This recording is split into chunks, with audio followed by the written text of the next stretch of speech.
They call him the Winter Butcher, the Alpha King who leaves corpses frozen in his wake and queens buried beneath his mountain. But tonight, in a hall thick with fear and wine, Draven Kaelor does the one thing no one expects. He chooses an Omega who refuses to bow.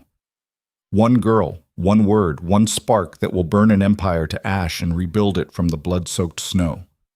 Stay with me until the very end of this saga, hit that like button, and drop your city in the comments so I know where my tribe is watching from. You're going to want to see how this monster learns to bleed.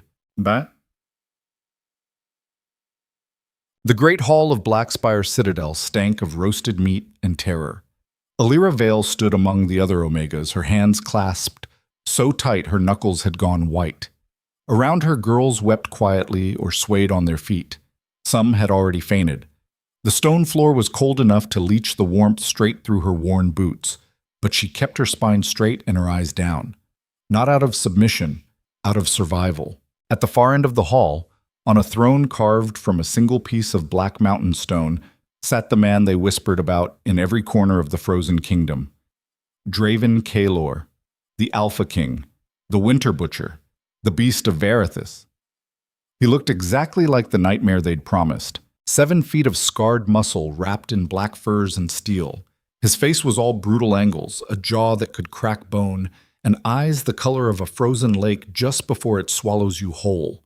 Dark hair fell past his shoulders, streaked with silver at the temples, even though he couldn't be older than 35. Everything about him screamed apex predator. Everything about him said, run. No one ran. Running only made it worse. Elyra had heard the stories her entire life. 5 queens in 12 years, all dead. Some lasted months. One lasted 3 days. The official reports always said illness or accident, but everyone knew the truth. Draven Kaelor didn't keep queens, he devoured them.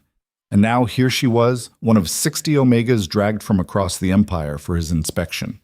A royal gathering, they'd called it. A chance to unite the kingdom. A lie wrapped in silk and ceremony. It was a calling.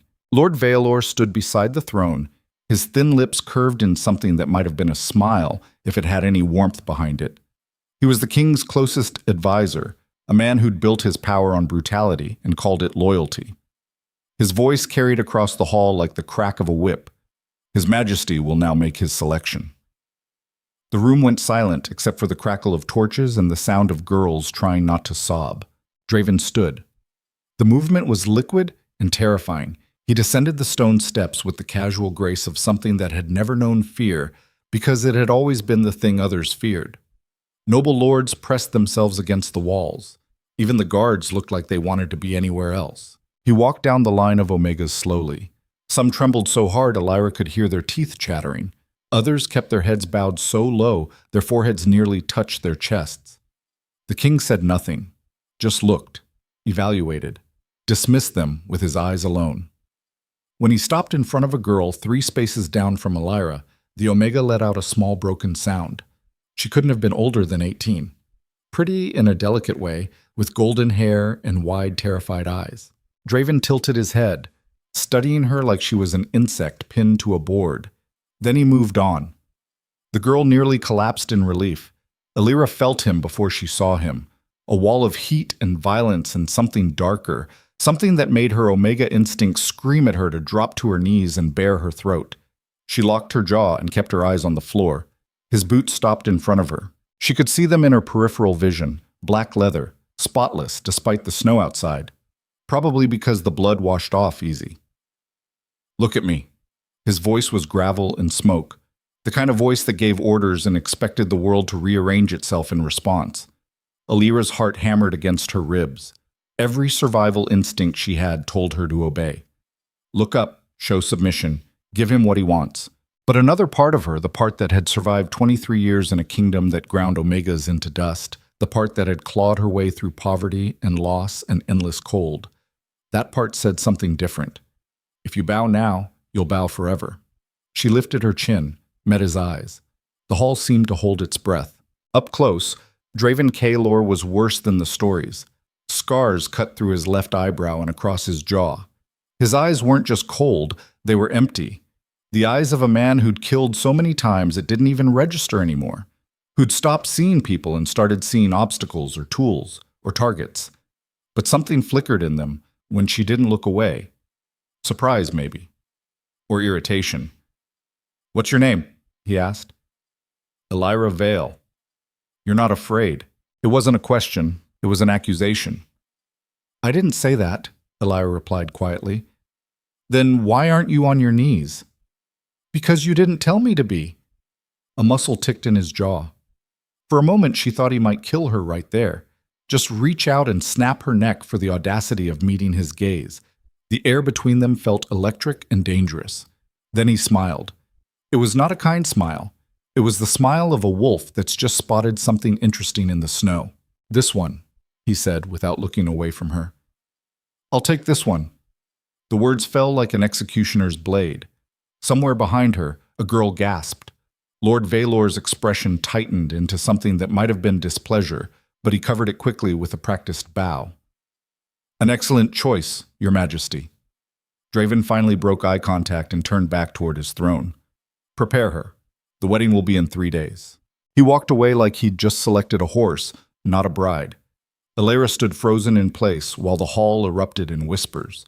The other Omegas were being ushered out, their relief palpable as guards herded them toward the doors. She should have felt relief too. It was over.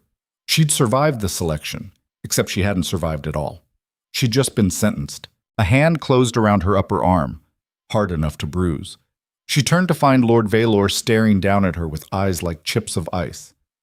"You will learn your place," he said softly, "or you will learn it the way the others did." He released her and walked away before she could respond. 2 female attendants appeared at her sides, their faces carefully blank. They led her through a side door and up a winding staircase that seemed to climb forever. No one spoke. The only sound was the whisper of their skirts against stone and the distant howl of wind against the mountain. They brought her to a chamber high in the citadel. It was larger than any room she'd ever slept in. A massive bed draped in dark furs dominated one wall.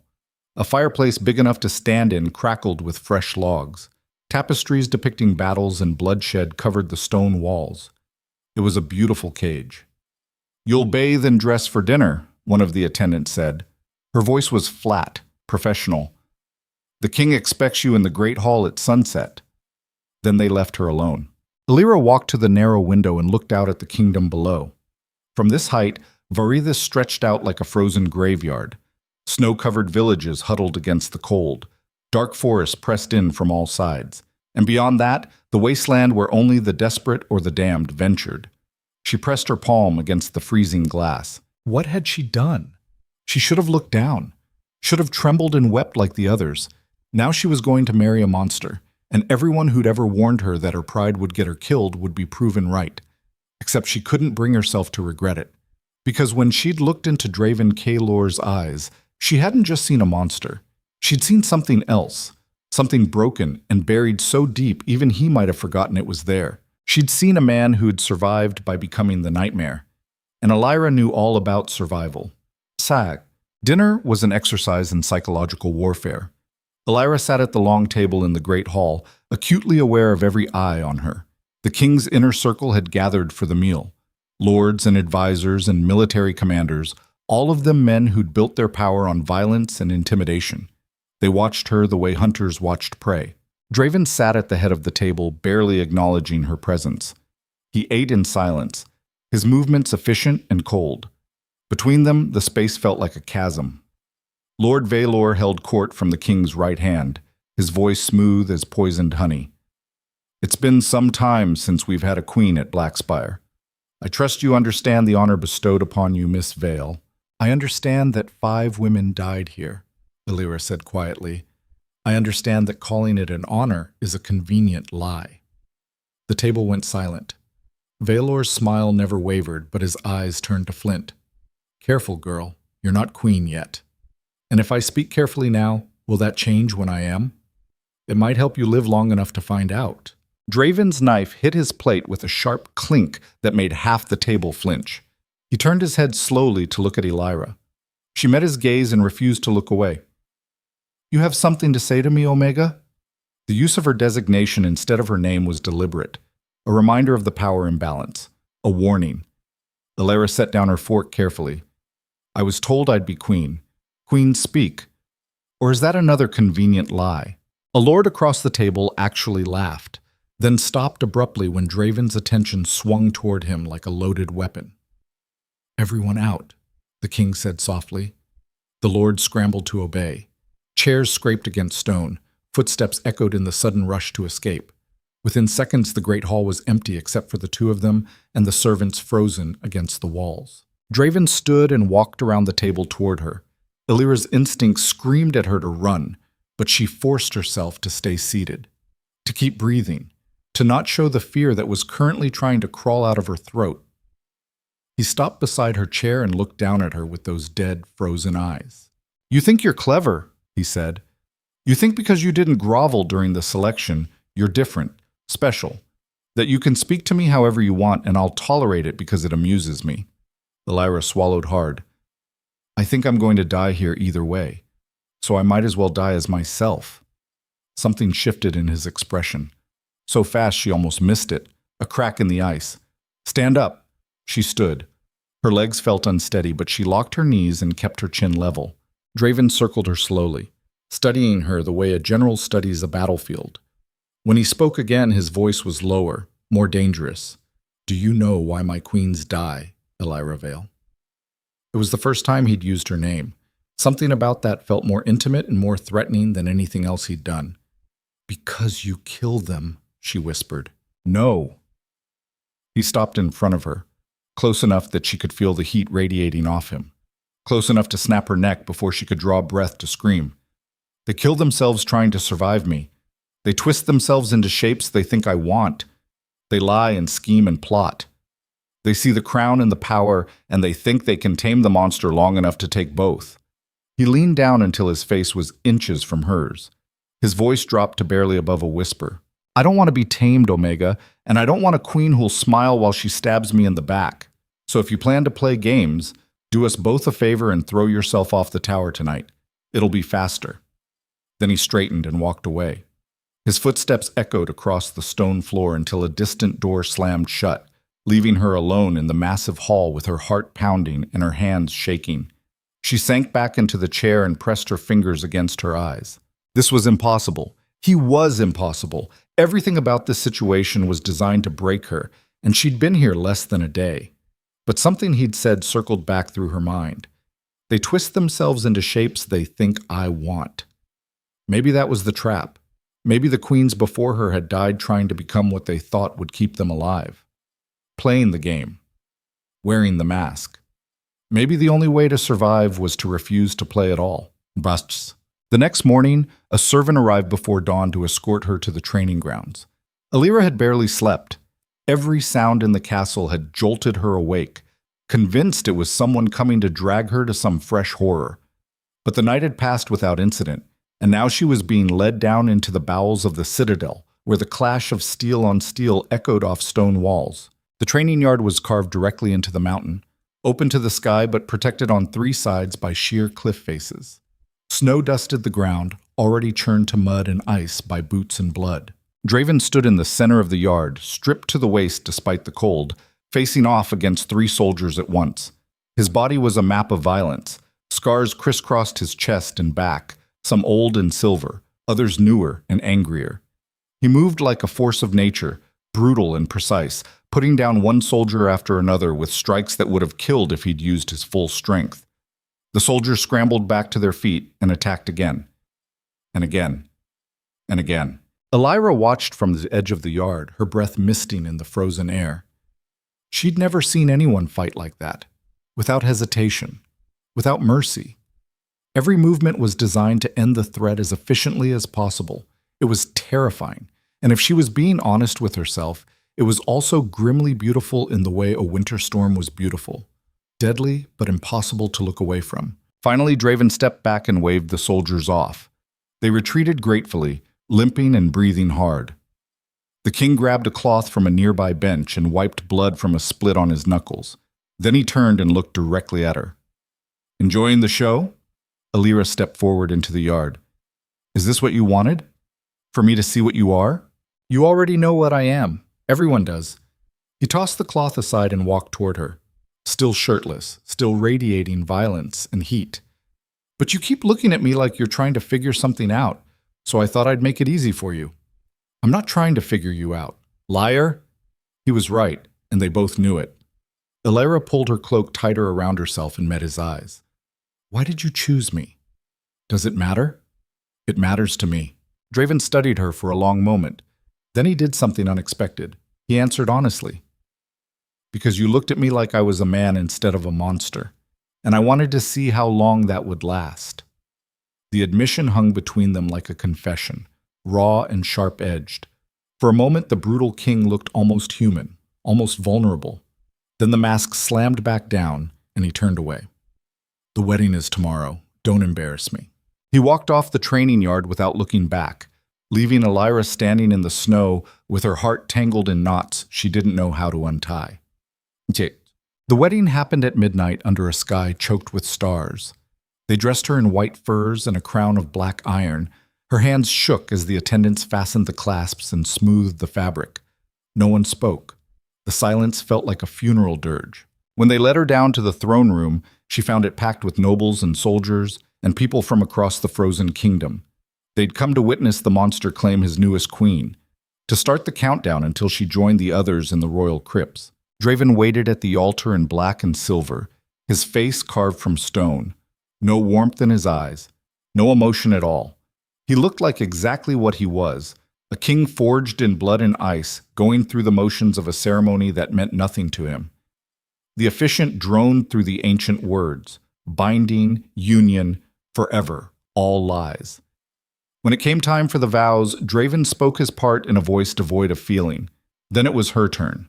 Elyra looked at the man she was being shackled to and made a choice. Instead of repeating the traditional words, she spoke her own. I won't pretend to love you. I won't pretend this is anything but a death sentence. But I'll stand beside you anyway.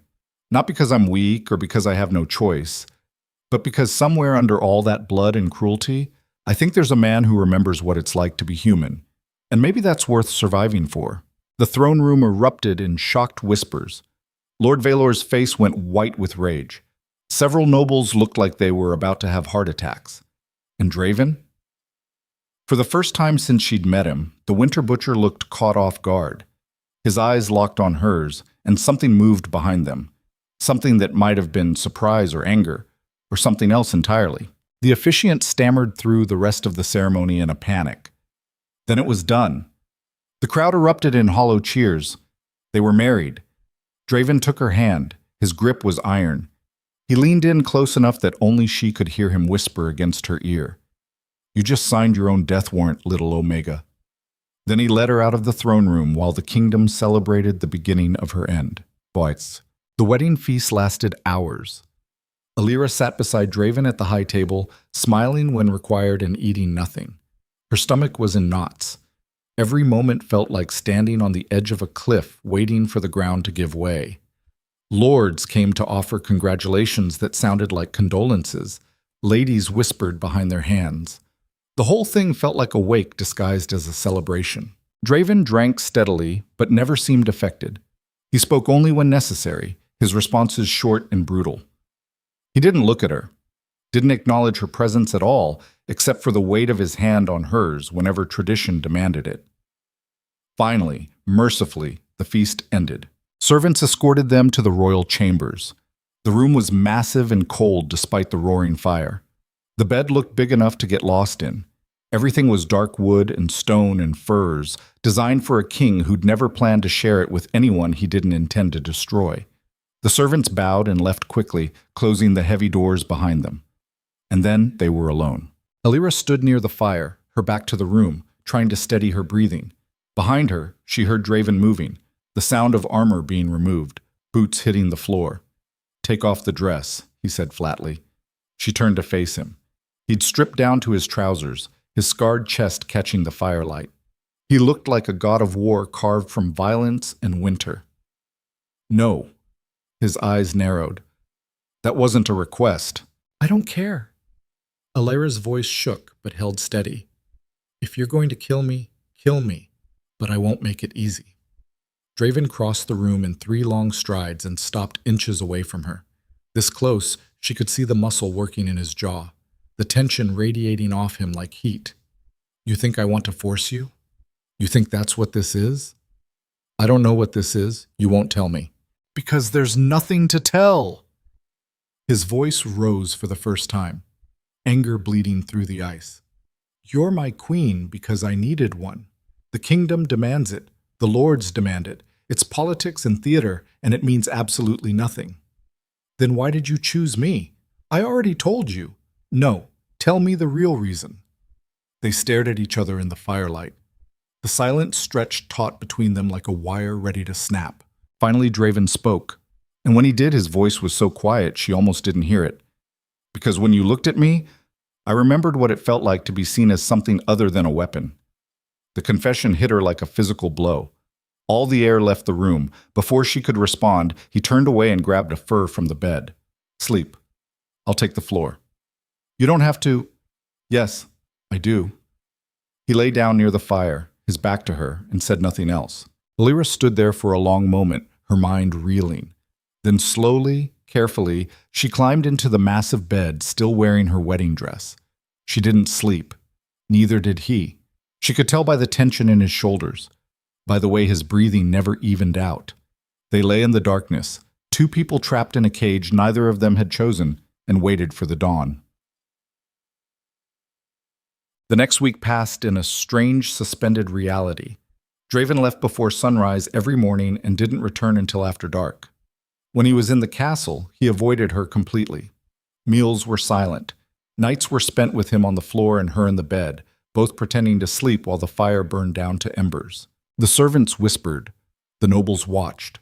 Lord Vaelor circled like a vulture, waiting for the inevitable moment when she'd fail or die, or simply disappear like the others. But Elyra refused to disappear. She started exploring the castle, learning its corridors and secrets. She found the library buried in the North Tower and spent hours reading histories of Varithis. All the things they didn't teach in the villages. The truth behind the monster king. Draven Kaelor had inherited the throne at 16 when his father was murdered in a coup. The young prince had been thrown into a pit of wolves disguised as nobles, all of them trying to control or kill him. So he'd become something they couldn't control, something they feared more than death itself. He drowned the kingdom in blood to secure his rule, made examples of anyone who opposed him, built his reputation on brutality until the very mention of his name made grown men weep. And somewhere along the way, he'd stopped being a man and become the nightmare they'd needed him to be. Elyra sat in the library reading about the burning of Eastmarch, 3,000 dead, Draven's first major act as king. The book didn't mention that Eastmarch had been planning his assassination, that the lords there had tortured and killed his younger sister. The book just called him a monster. History was written by survivors, not victims, and Draven Kaelor had made sure everyone else stayed a victim. She was so lost in thought she didn't hear him enter until he spoke behind her. Find anything interesting? Elyra jumped and turned to find Draven standing in the doorway, still in his armor, covered in snow from the ramparts. He looked exhausted, more human than she'd ever seen him. Just learning about my husband, she said carefully. And? Regretting it yet? Every day. She expected anger. Instead, he almost smiled. Almost. At least you're honest. He moved into the library and poured himself a drink from a crystal decanter. The silence stretched between them, but it felt different now. Less hostile. More like two people who'd survived the same storm trying to figure out what came next. Why did you burn Eastmarch? Elyra asked quietly. Draven's hand tightened on the glass. Because they killed my sister. The books don't mention that. The books don't care. He drank deeply and stared into the fire. They needed a monster, so I gave them one. And now? Now I'm stuck being him, because the moment I'm not, the moment I show weakness, every lord and rebel in this kingdom will come for my throat, and they'll burn Varithis to ash doing it. He said it like it was simple fact, like he'd made peace with being the villain a long time ago. Elyra set down the book and stood. She crossed the room until she was standing in front of him, close enough to see the lines of exhaustion around his eyes. What if you didn't have to be the monster anymore? Draven looked at her like she'd just suggested the sunrise in the west. That's not how this works, Omega. Stop calling me that. My name is Elyra. I know your name. Then use it. They stared at each other. The fire crackled. Outside, wind howled against the mountain. Finally, Draven spoke. His voice was rough and low. You should hate me. Fear me. You should be planning your escape like every queen before you. Maybe I'm not like them. That's what scares me. The admission hung between them like a live wire. Elyra reached out slowly and touched his hand. He flinched but didn't pull away. I'm not here to tame you, she said softly, and I'm not here to save you. I'm just here. That's all. Something shifted in his expression. The ice cracked just a little further. Then distant bells rang through the castle. Sharp and urgent. An alarm. Draven's entire demeanor changed in an instant. The moment of vulnerability vanished, replaced by the Winter Butcher in full. He set down his glass and strode toward the door. Stay here. What's happening? An attack on the eastern border. He was already moving, shouting for his guards, his voice carrying through the corridors like thunder. Elyra followed him into the hall where soldiers were scrambling to arm themselves. Lord Kaelor appeared from a side corridor, his face grim. How many? Draven demanded. At least 500, maybe more.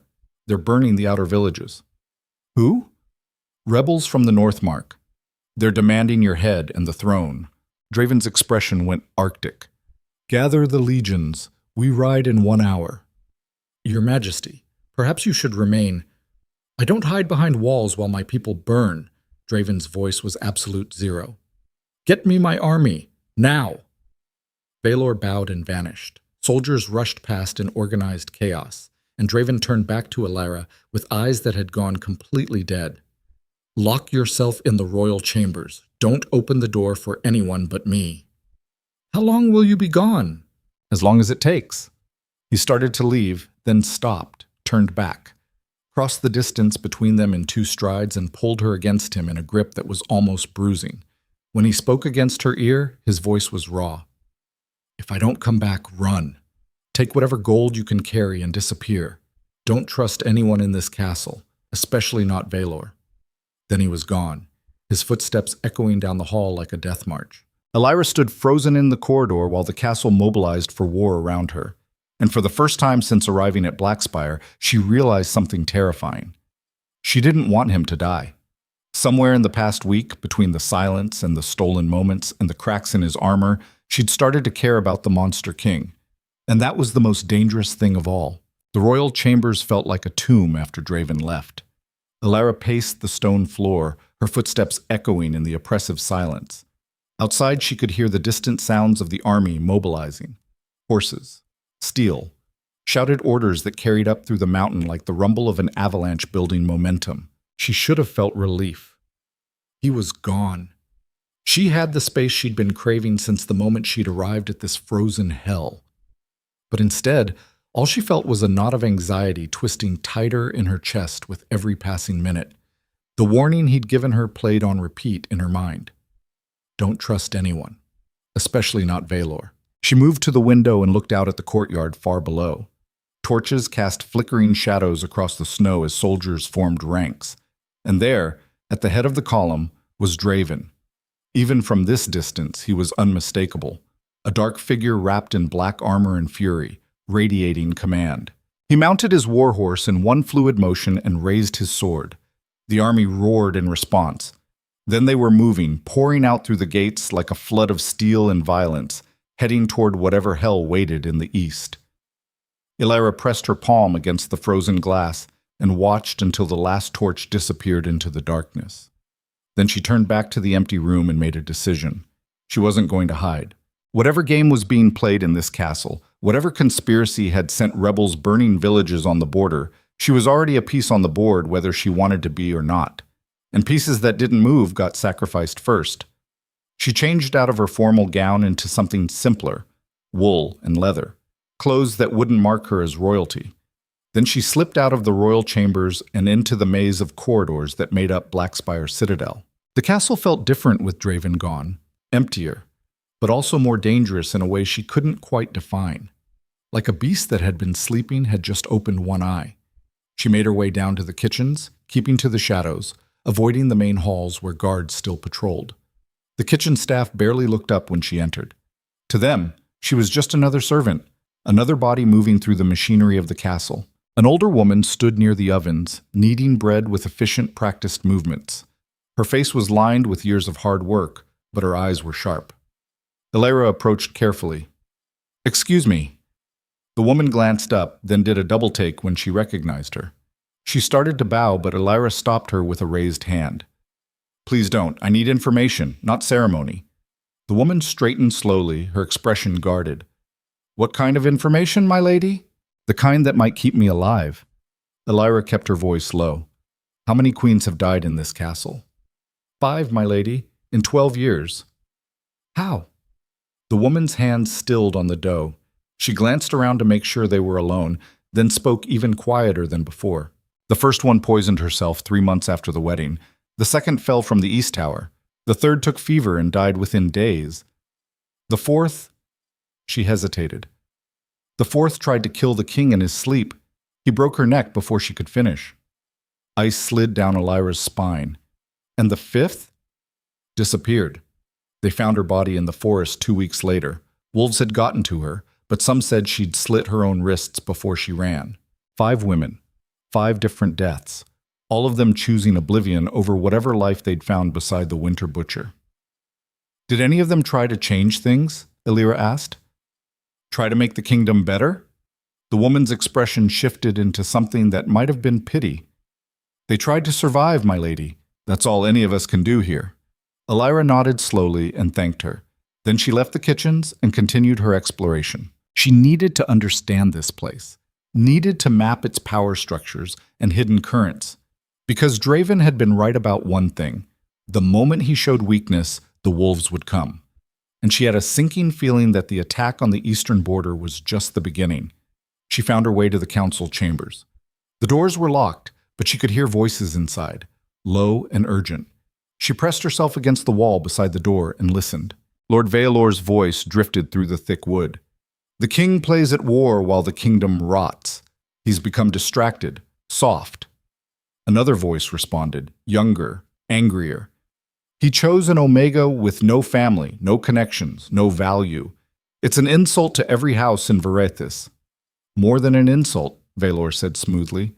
"It's a weakness, and weakness can be exploited." Elyra's blood went cold. A third voice joined in, older, measured. "What are you proposing, Kaelor?"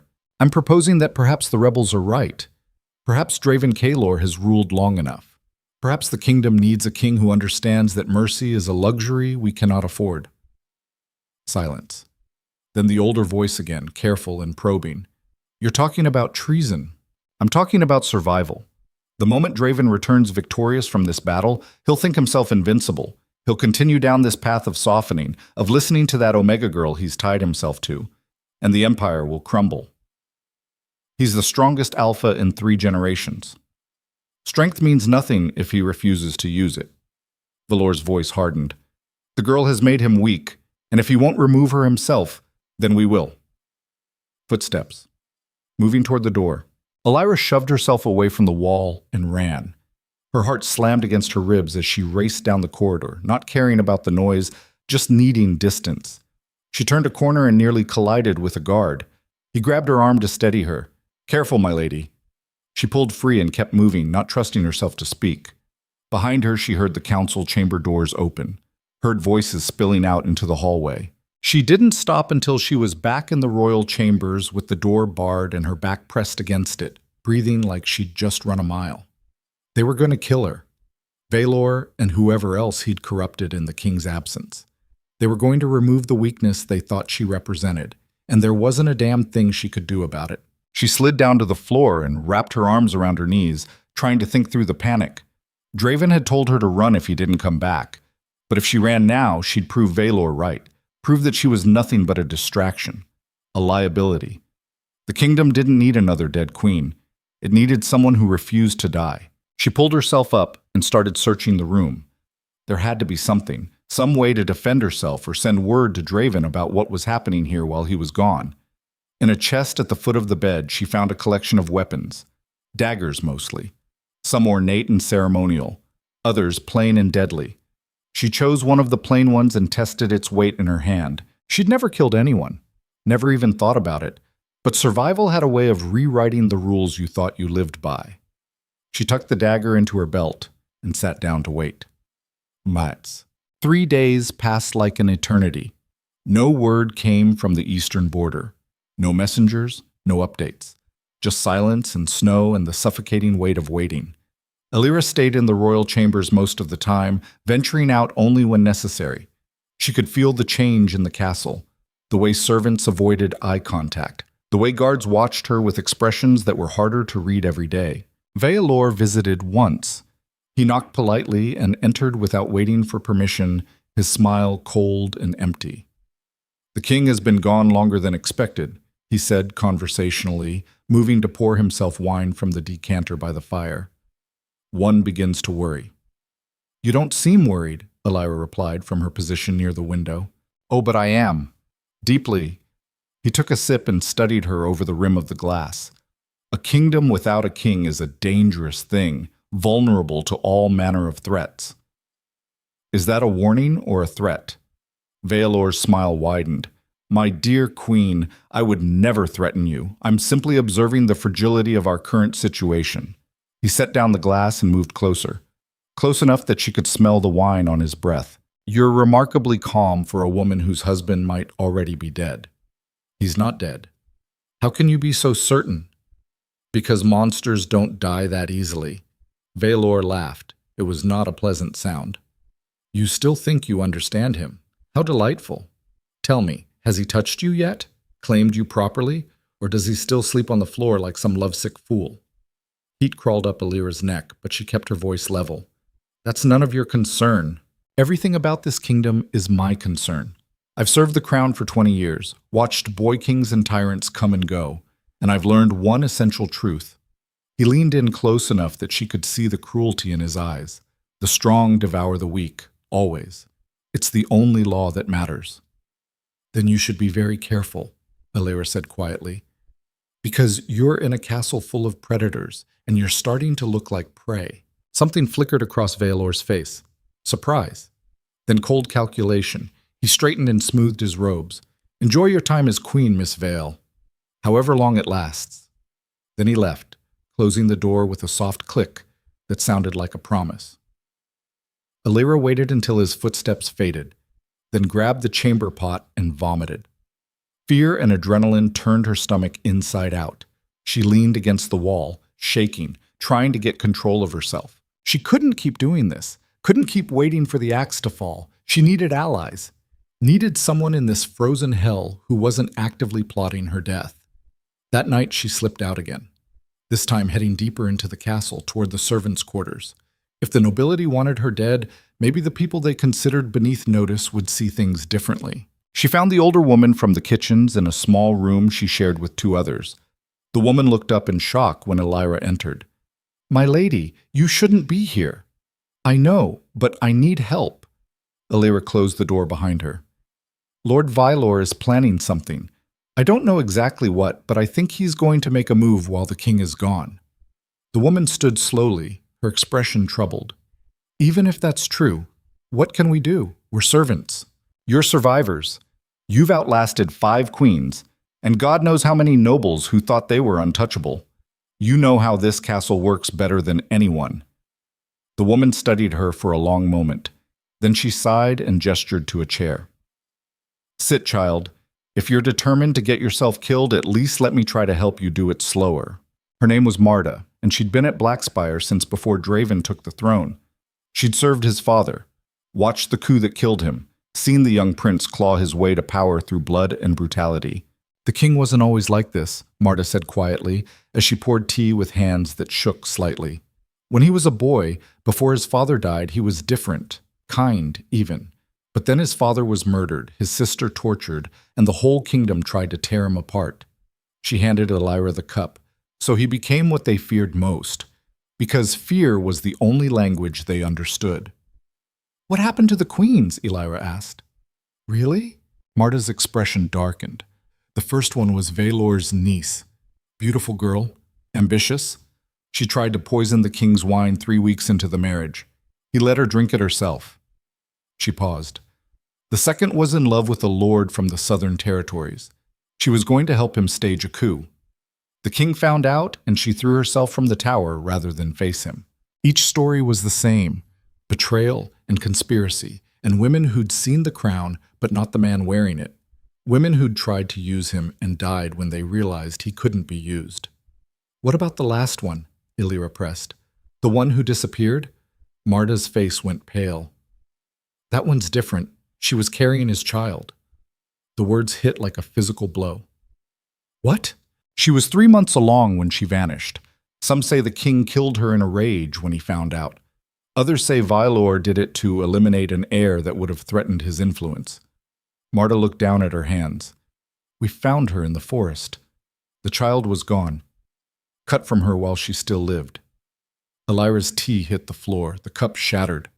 Who? She whispered. Who would do that? In this castle? Any of them. All of them. Marta stood and grabbed a cloth to clean up the spilled tea. That's what I'm trying to tell you, child. There are no heroes here, just monsters fighting over scraps of power, and you're standing in the middle of their killing ground. Elyra stood on shaking legs. Then I'll leave. Tonight. I'll run like Draven told me to. You won't make it past the gates. Kaelor has men watching every exit. The moment you try to leave, they'll know. And then, Marta shook her head, your only chance is if the king comes back. And if he comes back in time. And if he doesn't? Marta met her eyes with a look of profound sadness. Then you'll be the 6th queen to die at Blackspire, and the kingdom will keep bleeding. The 4th day brought a storm that buried the castle in snow and ice. Elyra stood at her window and watched the world disappear into white. No word from the border, no sign of the army, just the howling wind and the growing certainty that something had gone terribly wrong. She'd started sleeping with the dagger under her pillow, started checking her food for poison, started cataloging which servants met her eyes and which looked away too quickly. Paranoia was just pattern recognition when you were surrounded by people who wanted you dead. That night, she was jolted awake by the sound of her door opening. She grabbed the dagger and sat up fast, her heart in her throat. A figure stood silhouetted in the doorway, backlit by torches from the hall. Too small to be Draven, too deliberate to be a servant. Who's there? She demanded, her voice steadier than she felt. The figure stepped inside and closed the door. As her eyes adjusted, she recognized him. One of the younger lords from the council, Lord Corvin, mid-20s, ambitious eyes and a smile that never reached them. Forgive the intrusion, Your Majesty. His tone was smooth, practiced. I thought you should know the king returns at dawn. Relief flooded through her so fast she almost dropped the dagger. He's alive? Very much so, and victorious. The rebels have been crushed. Corvin moved closer, his hands clasped behind his back. But there's been a complication. What kind of complication? The king was wounded. Not seriously, but enough that Lord Kaelor has suggested he might benefit from rest before resuming his duties. Perhaps an extended rest. The way he said it made her skin crawl. You mean Kaelor wants to keep him isolated while he consolidates power? Corvin's smile widened. Such a sharp mind. No wonder the king chose you. Why are you telling me this? Because I'm offering you a choice. He stopped a few feet away, close enough to be threatening, but not close enough to be overtly hostile. Kaelor plans to remove you quietly. An accident. A tragic illness. Something that won't draw questions. But it doesn't have to be that way. What do you want? Your cooperation. When the king is indisposed, the kingdom will need stability. Kaelor will try to claim regency, but he's overplayed his hand. Too many enemies, too much ambition. Corvin tilted his head. But you? A grieving queen who's lost her husband to battle wounds? That has potential. Elyra's grip tightened on the dagger.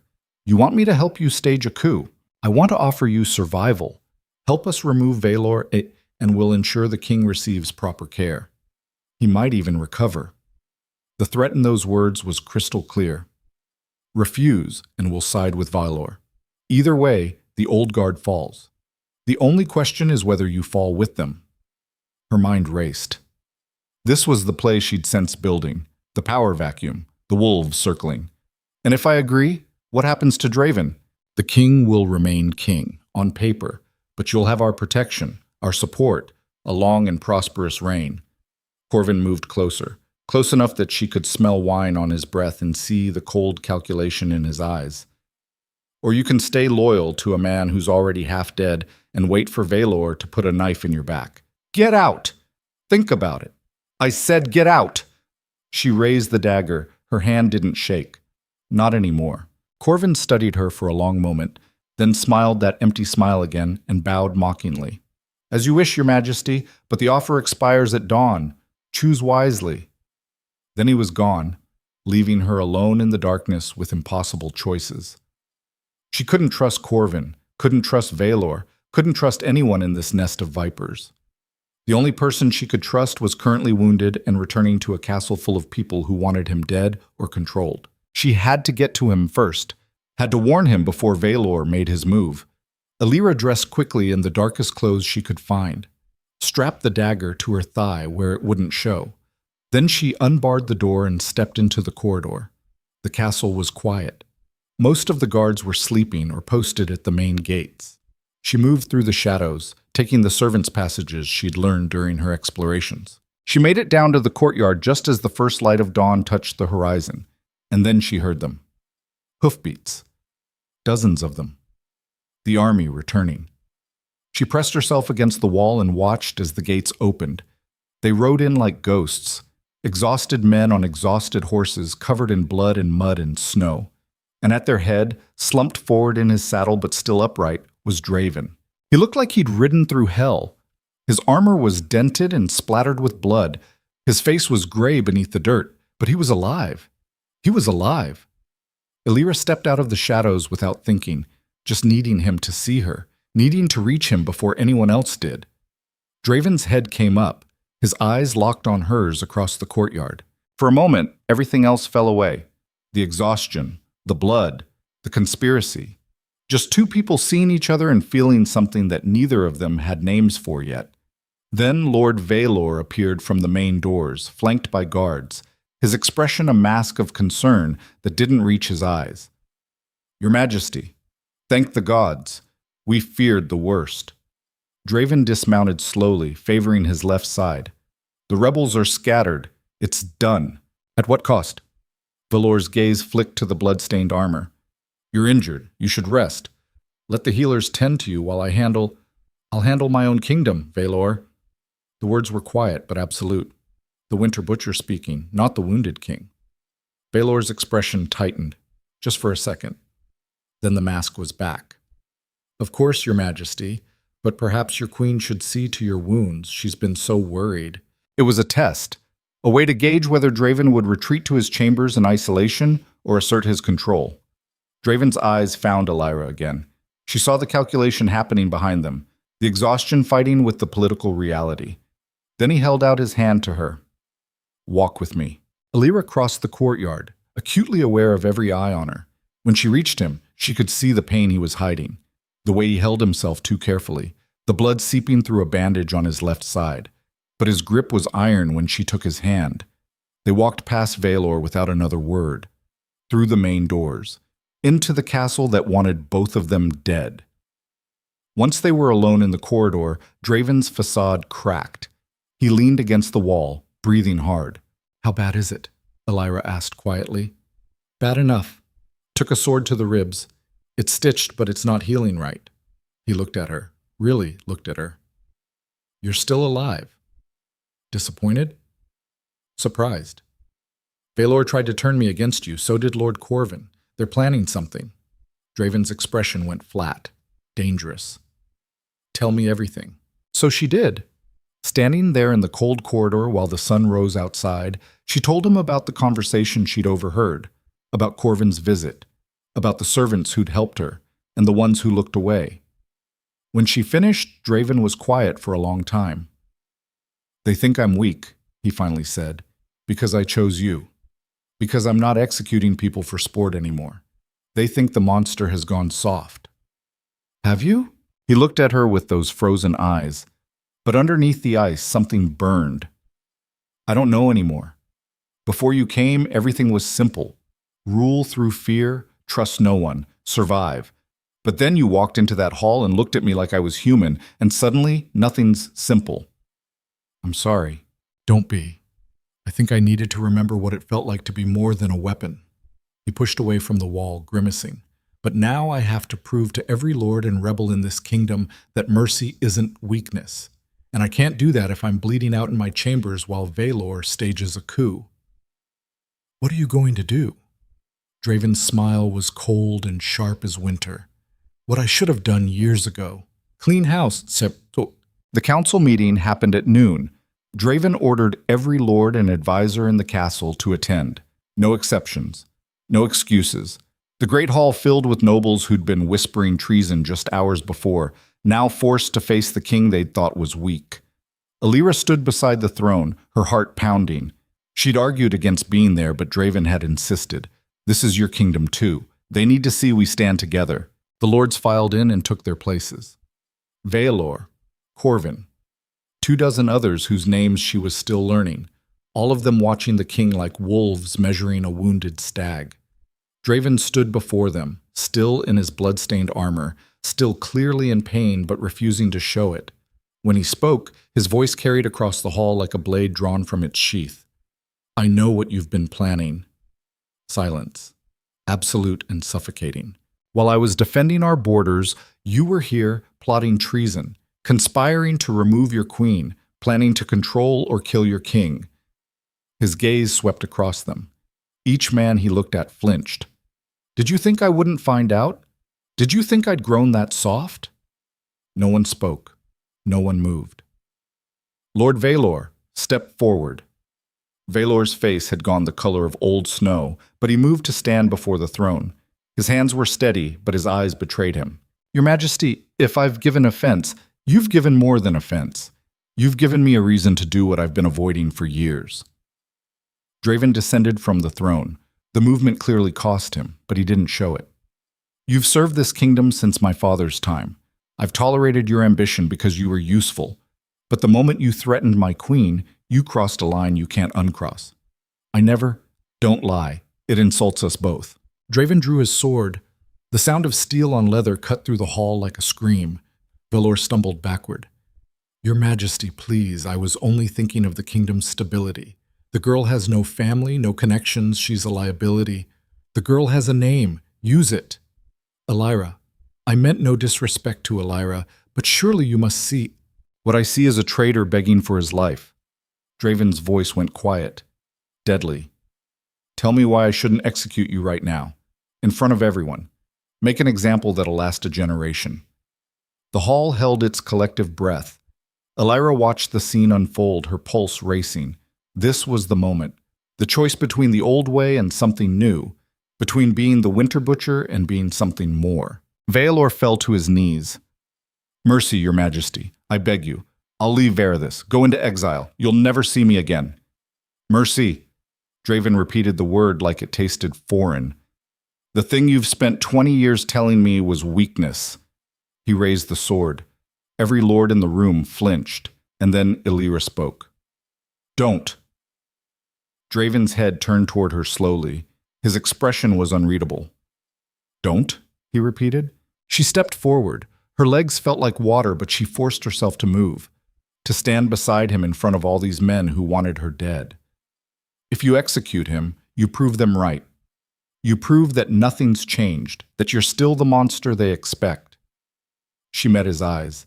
But if you show mercy, real mercy, you prove that the kingdom can change, that you're not just the winter butcher anymore. He tried to have you killed. I know, and I want him gone.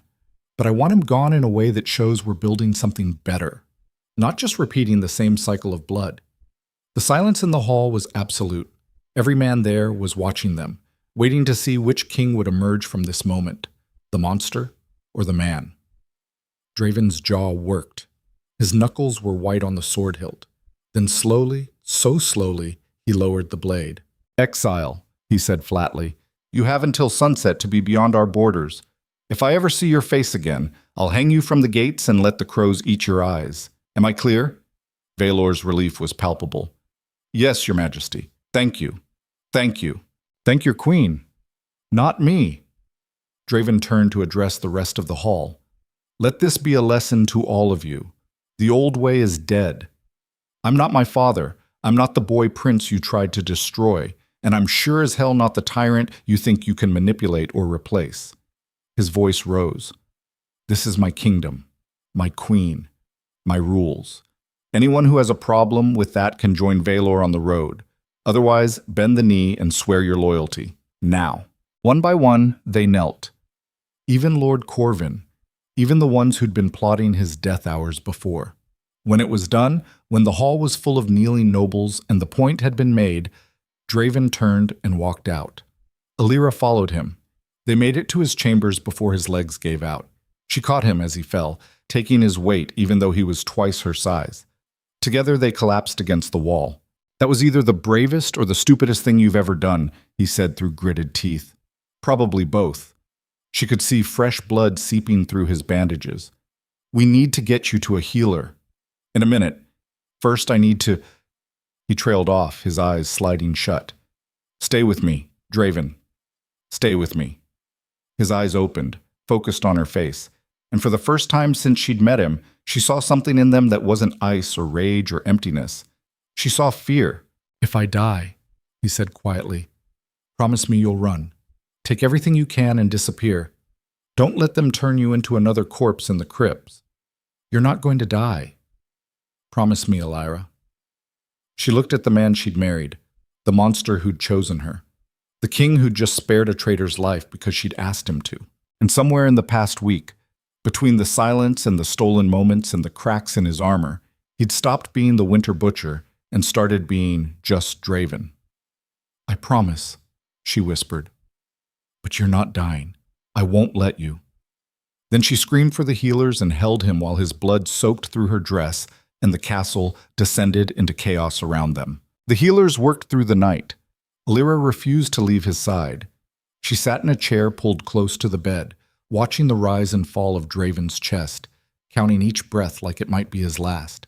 His face was gray in the firelight, slicked with sweat despite the cold. The wound in his side had festered during the ride back from the border. Infection had set in deep. The head healer, an older woman named Karis, with hands that never stopped moving, had cleaned and restitched the gash. She'd packed it with herbs and wrapped it tight, but her expression when she'd finished told Elyra everything she needed to know.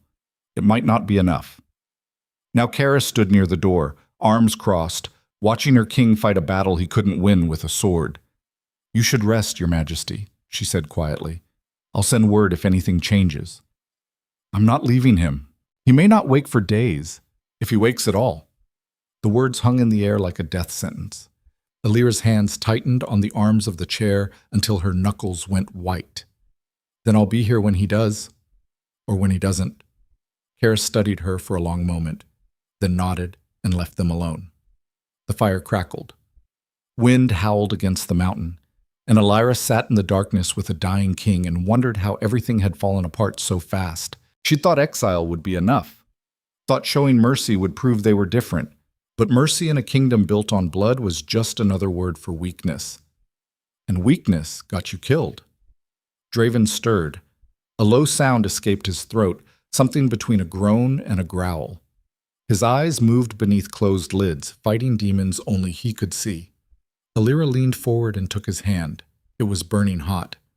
"I'm here," she whispered. "You're not alone." His fingers tightened on hers. Just barely, but enough. She stayed like that until dawn, holding the hand of a man who'd built an empire on fear and was now dying because he'd tried to be something more. 6. The second day brought more complications. Word had spread through the castle that the king was incapacitated. Elyra could feel the shift in power like a physical thing, the way guards looked past her instead of at her, the way servants hesitated before following orders, the way certain lords started appearing in corridors they had no business being in. Vaelor had left at sunset as commanded, but his poison remained. The seeds of doubt and conspiracy he'd planted were bearing fruit. Lord Corvin requested an audience before noon. Elyra met him in the small council chamber, flanked by 2 guards who'd proven loyal. She sat in Draven's chair and tried to look like she belonged there. Corvin entered with that same empty smile. He bowed, but it was perfunctory, mocking. "Your Majesty, I hope the king is recovering well." "He's alive. That's all you need to know. Of course. But in the meantime, decisions must be made. The eastern territories need reinforcement. The southern lords are demanding an audience about trade routes, and there's the matter of succession should the worst occur. There it was, the knife sliding between her ribs, wrapped in concern and protocol. The king will recover, Elyra said flatly, and when he does, he'll deal with all of it. But if he doesn't? Corvin moved closer to the table, his hands spread in a gesture of reasonableness. The kingdom cannot function without leadership. Already there are whispers that we're vulnerable, that this is the moment for the northern clans to test our borders. We need a regent, someone to hold the throne until the situation resolves itself.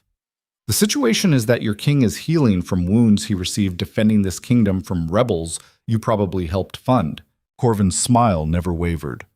Careful, Your Majesty. Accusations like that require proof. Get out. I'm trying to help you. The lords respect strength, not sentiment. If you appear weak, they'll tear you apart. But if you work with us, name a regent from among the council, show that you understand politics, you might survive this. I said get out. This time there was steel in her voice. The guard stepped forward. Corvin held up his hands in surrender, still smiling that poisonous smile. As you wish. But the offer stands. Think about it, before it's too late. He left. And Elyra sat in that chair, shaking with anger and fear, knowing she was losing ground with every passing hour. She needed Draven to wake up, needed him to be strong enough to face down the wolves circling his throne, because she couldn't do this alone. She'd only been queen for a week. She had no allies, no power base, nothing but a marriage to a man who might die before sunset. That night, she returned to his chambers and found Karis changing his bandages. The smell hit her first, sweet and rotting, death creeping in through infected flesh. It's spreading, Karis said without preamble. The herbs aren't working. His body's too weak from the battle. If we don't do something drastic, he'll be dead in 3 days. Elyra's throat closed. What can we do? There's a procedure. Burning out the infection. It's brutal, and there's no guarantee it'll work. And if he's too weak, the shock alone could kill him. And if we do nothing? He dies slower. That's the only difference. Elyra moved to the bedside and looked down at Draven's face. Even unconscious, even dying, he looked dangerous. Like something that could tear the world apart if it woke up angry enough. But he wasn't waking up, and the world was already tearing itself apart without him. Do it, she said. Whatever it takes. Save him. Karis nodded grimly and went to gather her tools. They did the procedure that night. 3 healers holding him down while Karis used a red-hot iron to burn away the infected tissue. Even unconscious, Draven screamed.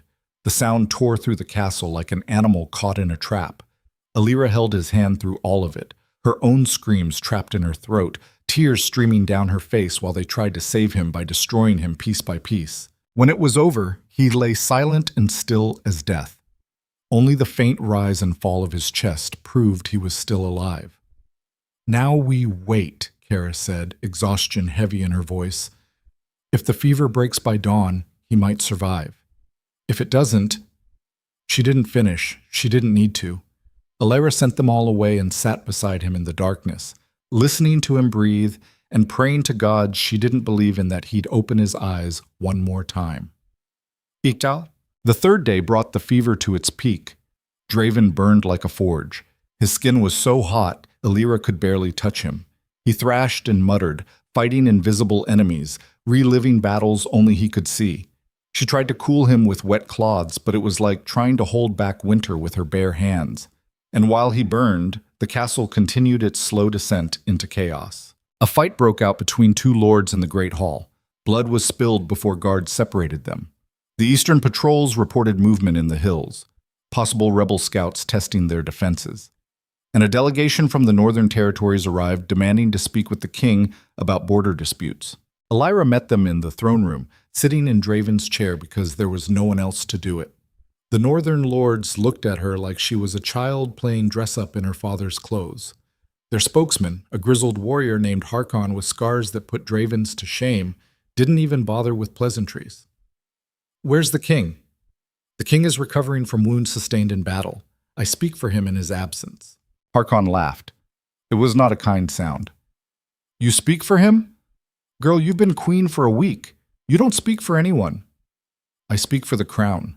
If you have issues with that, You're welcome to take them up with King Draven when he recovers. And if he doesn't recover, what then? Who rules Verithis, you? He spat on the stone floor. The kingdom will burn before we bend knee to an Omega with no family and no claim beyond a hastily arranged marriage.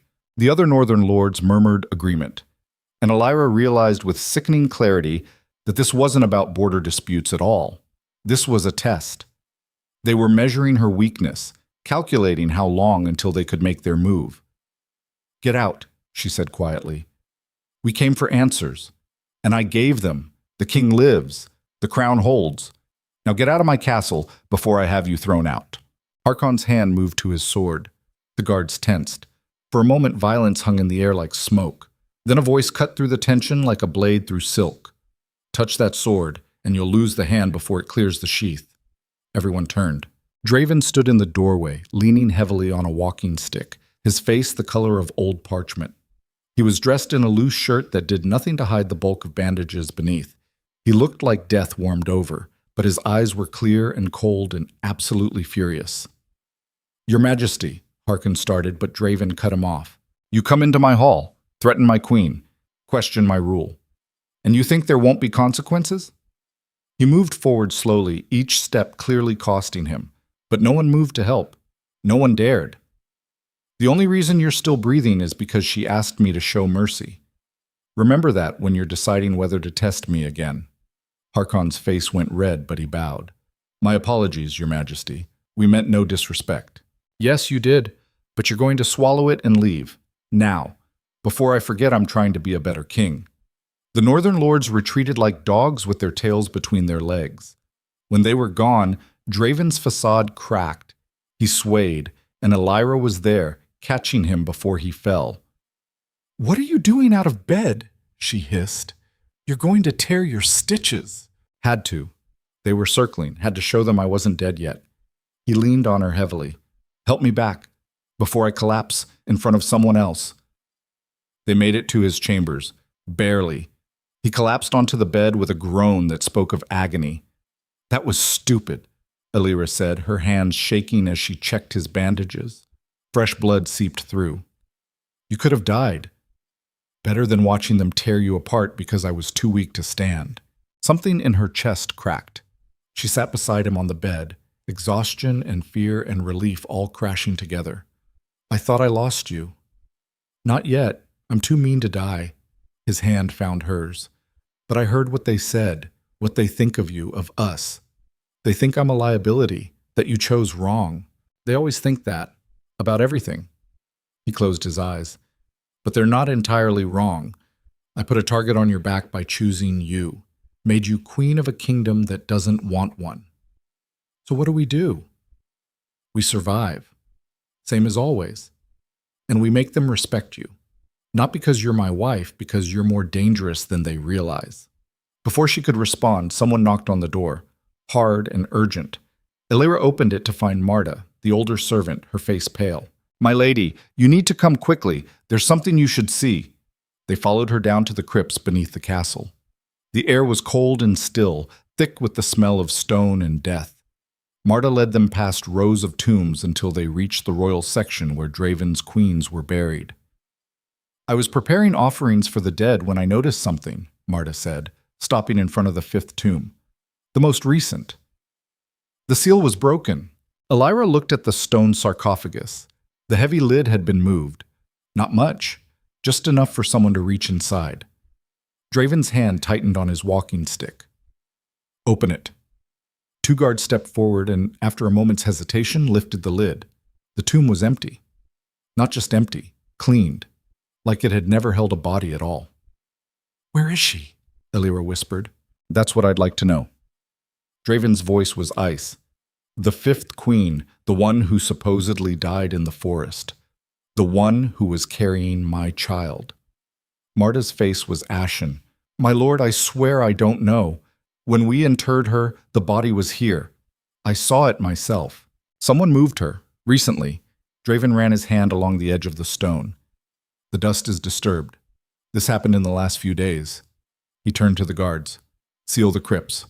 No one enters or leaves without my explicit permission. And find whoever did this." They hurried to obey.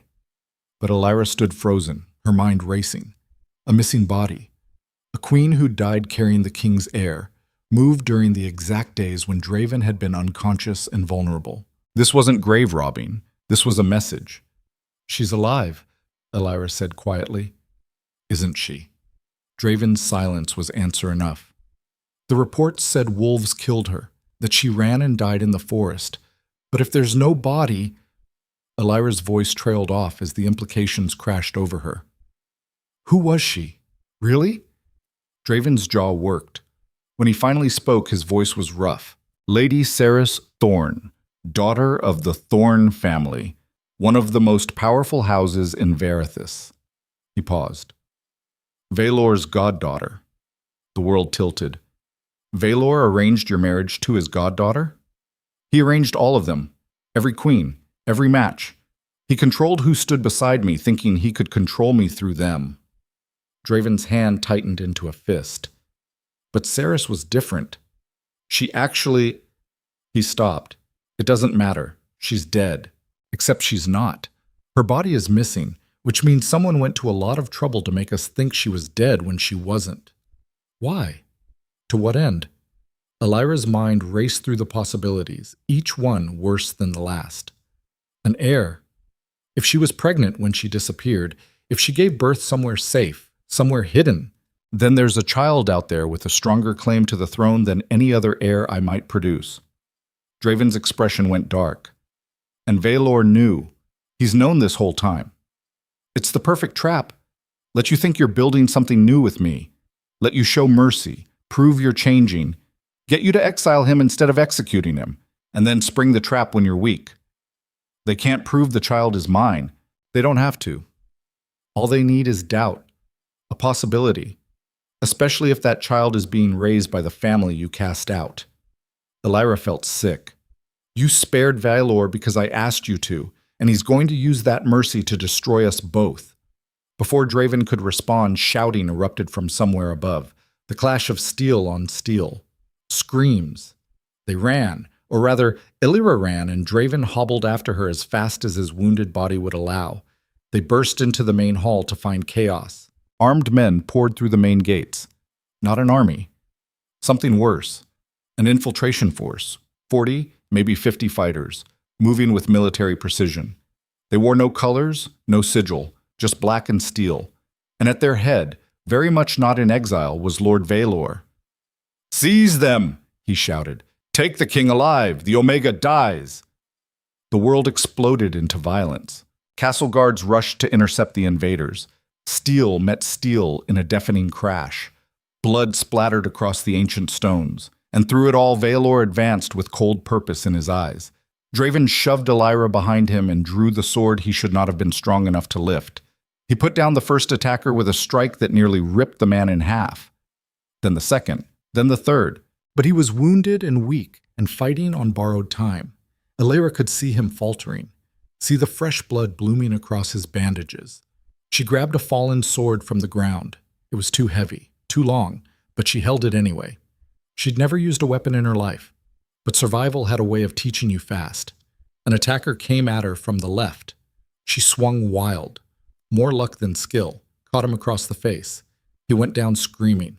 Draven glanced back at her, something like pride flashing through his eyes.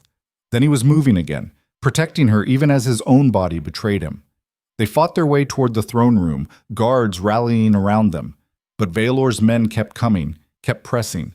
This was a coordinated assault, planned down to the last detail. They made it through the doors and barred them, bought themselves maybe 5 minutes. Draven collapsed against the wall, breathing hard. Red seeped through his shirt, too much red. "There's a passage," he gasped, "behind the throne, leads down to the old mines. You can escape." "We can escape." "I can't make it. I'm bleeding out. You know it. I know it." He grabbed her arm. "Take whatever you need and run, like I told you to." "No." "Elyra, I'm not running. Not from him. Not from any of them." She could hear Vaelor's men battering at the doors, wood splintering, time running out.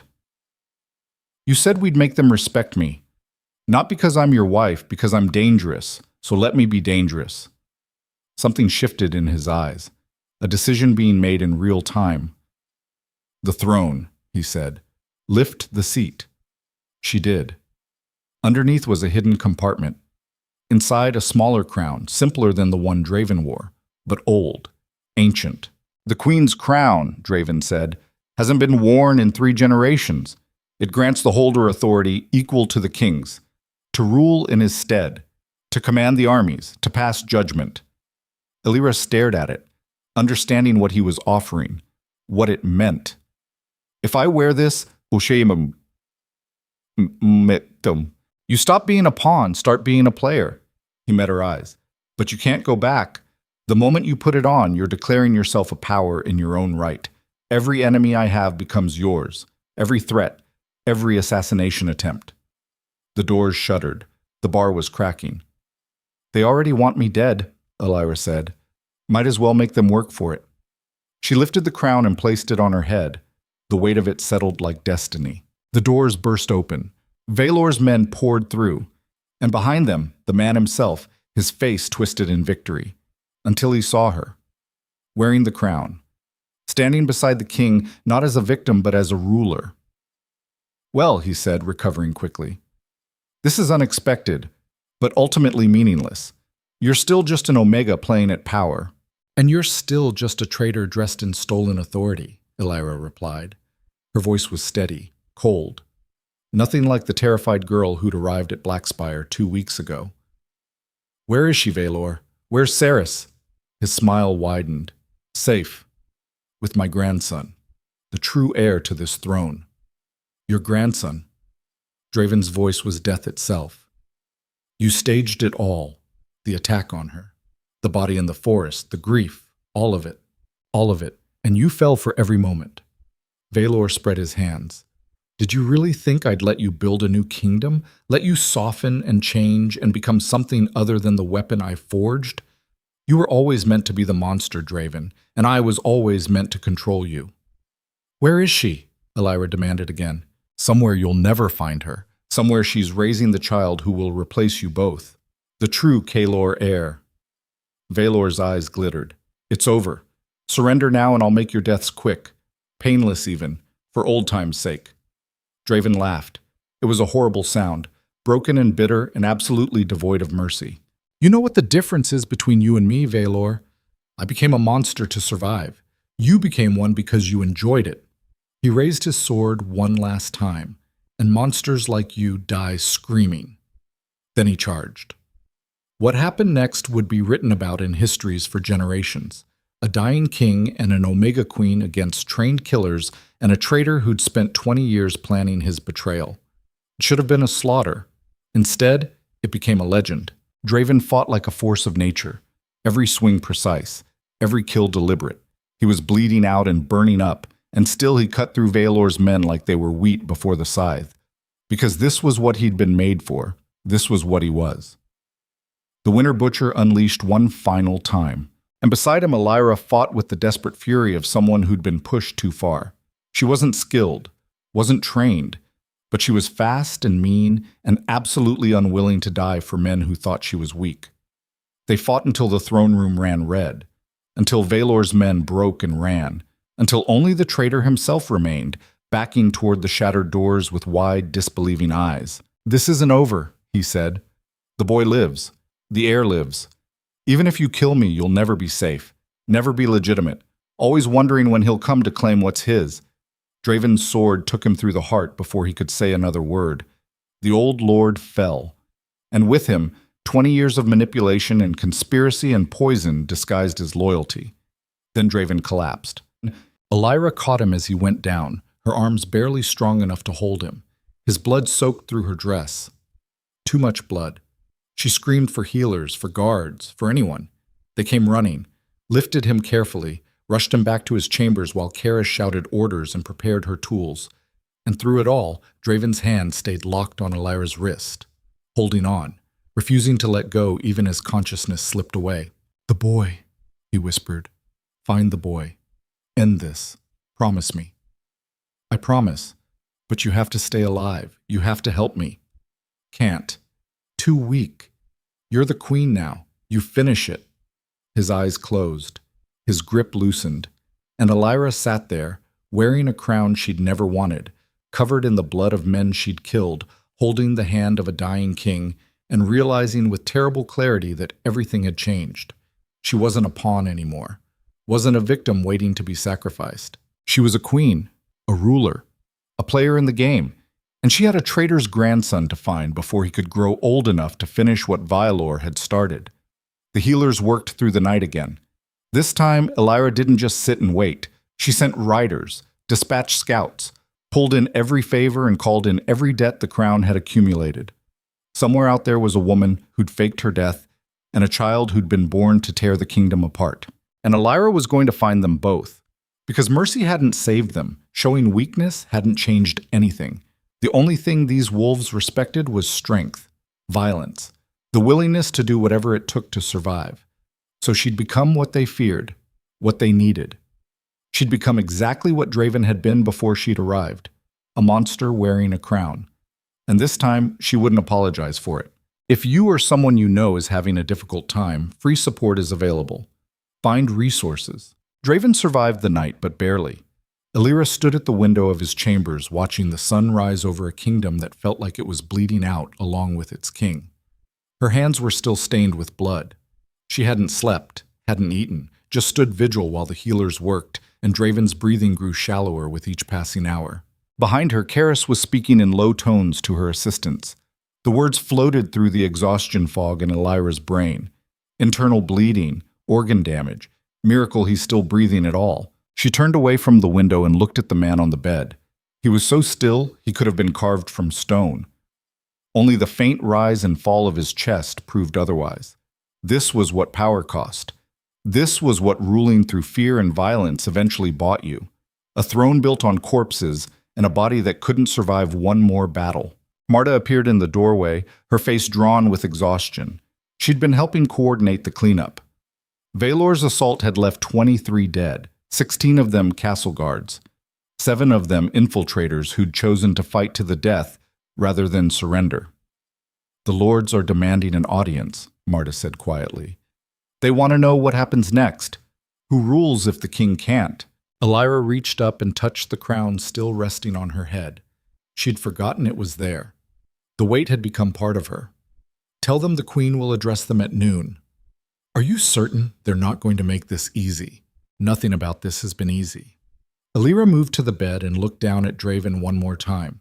His face was peaceful in unconsciousness, almost young, like the boy he must have been before the world taught him that mercy was suicide. "But I made him a promise. I'm going to finish this." She left the chambers and made her way to the council room. Every step felt like walking toward an execution, hers or someone else's. Time would tell which. The lords were already assembled when she arrived. 12 of them. The ones who'd survived Kaelor's purge and the assault. They stood around the table like vultures circling something dying, their eyes hard and calculating. Lord Corvin was among them. He'd somehow managed to survive the chaos. Now he watched her enter with that same empty smile he'd worn since the beginning. Elyra took her place at the head of the table. Draven's seat. The silence was oppressive. Finally, an older lord named Brennick spoke. His voice was rough with age and battle. "The king is dying. We all know it. The question is what comes next." "The king lives," Elyra said flatly. "That's what comes next." "For how long? A day? A week? He can't rule from his deathbed." Brennick leaned forward. "And you, with respect, are not equipped to lead this kingdom. You have no experience, no military training, no political connections. What I have is the queen's crown and the authority it grants me. What I have is a kingdom under threat from a pretender heir who was hidden away by a traitor.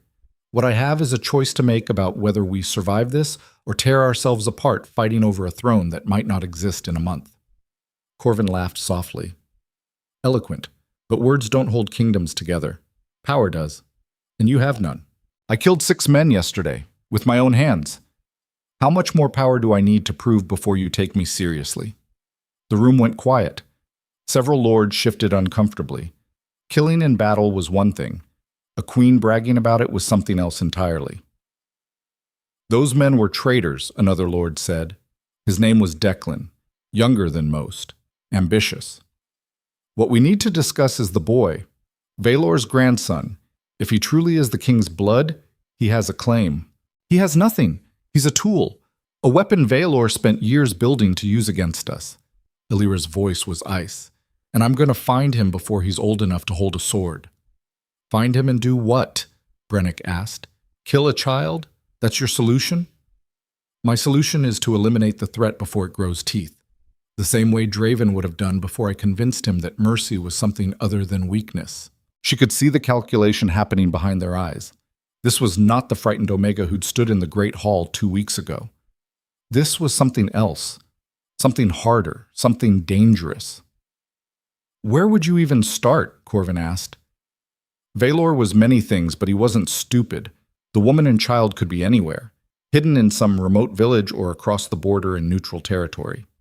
Then I'll search every village and cross every border until I find them. That could take months, years even, and in the meantime, the kingdom falls apart without strong leadership. Elyra slammed her hand on the table hard enough to make them all flinch. The sound echoed like a gunshot. Listen to me very carefully. I didn't ask to be queen. I didn't want this crown or this throne or any of the nightmare that came with it, but I'm here and I'm not going anywhere. She met each of their eyes in turn. So you have 2 choices.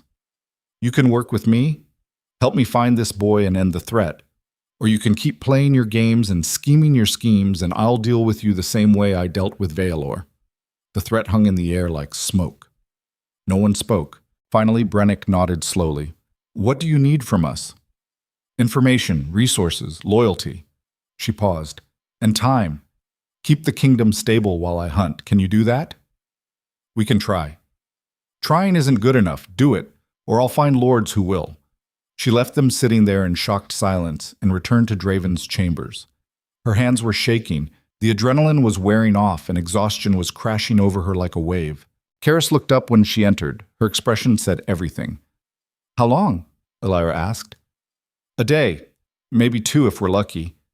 The healer's voice was gentle, professional, the voice of someone who'd delivered this news too many times. His body can't take any more. I'm sorry. Elyra nodded and moved to sit beside the bed. She took Draven's hand. It was still burning hot with fever. I'm going to find them, she whispered. The woman, the boy. I'm going to end this the way you would have. No mercy, no hesitation, just survival. His fingers twitched. For a moment she thought he might wake, might open those frozen eyes and tell her she was being an idiot, that she couldn't hunt ghosts across a frozen kingdom while holding a throne together with nothing but willpower and threats. But he didn't wake, just lay there burning and dying and leaving her alone to finish what he'd started. That night, scouts returned with the first real lead. A village in the Eastern Territories had reported a woman matching Saris Thorne's description, traveling with a small child. She'd stayed 3 days and then vanished again heading north. The report was 2 weeks old, the trail was cold, but it was something. Elyra called for her horse at dawn. Marta tried to stop her at the gates. You can't leave now. The king needs you. The kingdom needs you. The kingdom needs that boy dead more than it needs me standing around watching Draven die. Elyra swung herself into the saddle. She'd never been much of a rider, but necessity was teaching her fast. If he wakes, tell him I kept my promise. And if he doesn't, then I'll bury him when I get back, along with everyone else who thought I was too weak to rule. She rode out with 20 men, soldiers loyal to the crown, not to any lord or house, just to Varithus itself. They were hard men with hard faces, and they looked at their Omega Queen like she was insane. Maybe she was. Maybe the past 2 weeks had broken something essential in her brain, and now she was just operating on rage and momentum. But insanity had its uses. Sane people hesitated. Sane people second-guessed themselves. And hesitation got you killed in a kingdom built on blood. They rode east through snow and ice, following a trail that was barely there. The village where Saris had been spotted was small and poor, the kind of place where people knew how to keep their mouths shut and their eyes down. Elyra dismounted in the center of town and let her soldiers fan out. The villagers watched from doorways and windows, their faces carefully blank. An older man approached slowly. The village elder, probably. His back was bent with age and labor. Your Majesty, we heard about the trouble at Blackspire. Is the king well? The king lives, but that's not why I'm here. Elyra pulled out a small portrait she'd found in the castle archives. Cerys Thorn before she'd become a queen, young and beautiful with dark hair and calculating eyes. This woman was here 2 weeks ago, with a child. Where did she go? The elder studied the portrait for a long time, too long, like he was deciding how much the truth was worth. There was a woman, he finally said, but I don't know if it was her. She kept to herself, paid in gold, left no trace. Where did she go? North, toward the Frostmark Mountains. That's all I know. Elyra studied his face, looking for the lie. But either he was telling the truth or he was better at deception than most. If you're lying to me, I'll burn this village to ash and salt the earth where it stood. Do you understand? The elder paled, but nodded. I understand, Your Majesty. They rode north. The terrain grew rougher, snow deeper. The soldiers grumbled, but followed. And Elyra pushed them harder. Because every day they wasted was another day that boy grew older. Another day closer to someone using him as a rallying point for rebellion. 3 days into the mountains, they found the cabin. It was small and isolated. Smoke rose from the chimney. Someone was home. Elyra dismounted and drew the sword she'd taken from the castle armory. It was lighter than the one she'd used in the throne room, balanced for her size. She still didn't know how to use it properly, but she was learning. Violence was a fast teacher when your life depended on the lesson. She approached the door with 4 soldiers at her back. The rest surrounded the cabin, cutting off escape routes. She kicked the door open. The woman inside screamed. She was younger than Elyra expected, late 20s maybe, dark hair like the portrait, but worn down by hardship and fear. She grabbed for something on the table, a knife. Elyra's sword was at her throat before she could reach it. Cerys Thorn, you're a long way from home. The woman froze. Her eyes were wide and terrified. I don't know what you're talking about. My name is Sarah. I'm just a liar. You're Vaelor's goddaughter, the 5th queen who supposedly died in the forest, the woman who's been hiding a pretender heir. Elyra pressed the blade closer, just enough to draw a thin line of blood. Where's the boy? There is no boy. I don't know what Vaelor told you, but a sound from the back room. Small, muffled, a child trying not to cry. Elyra's heart turned to ice. She gestured for 2 soldiers to check the room. They returned carrying a small bundle. A boy, maybe 3 years old. Dark hair, blue eyes. He looked terrified and he was crying for his mother.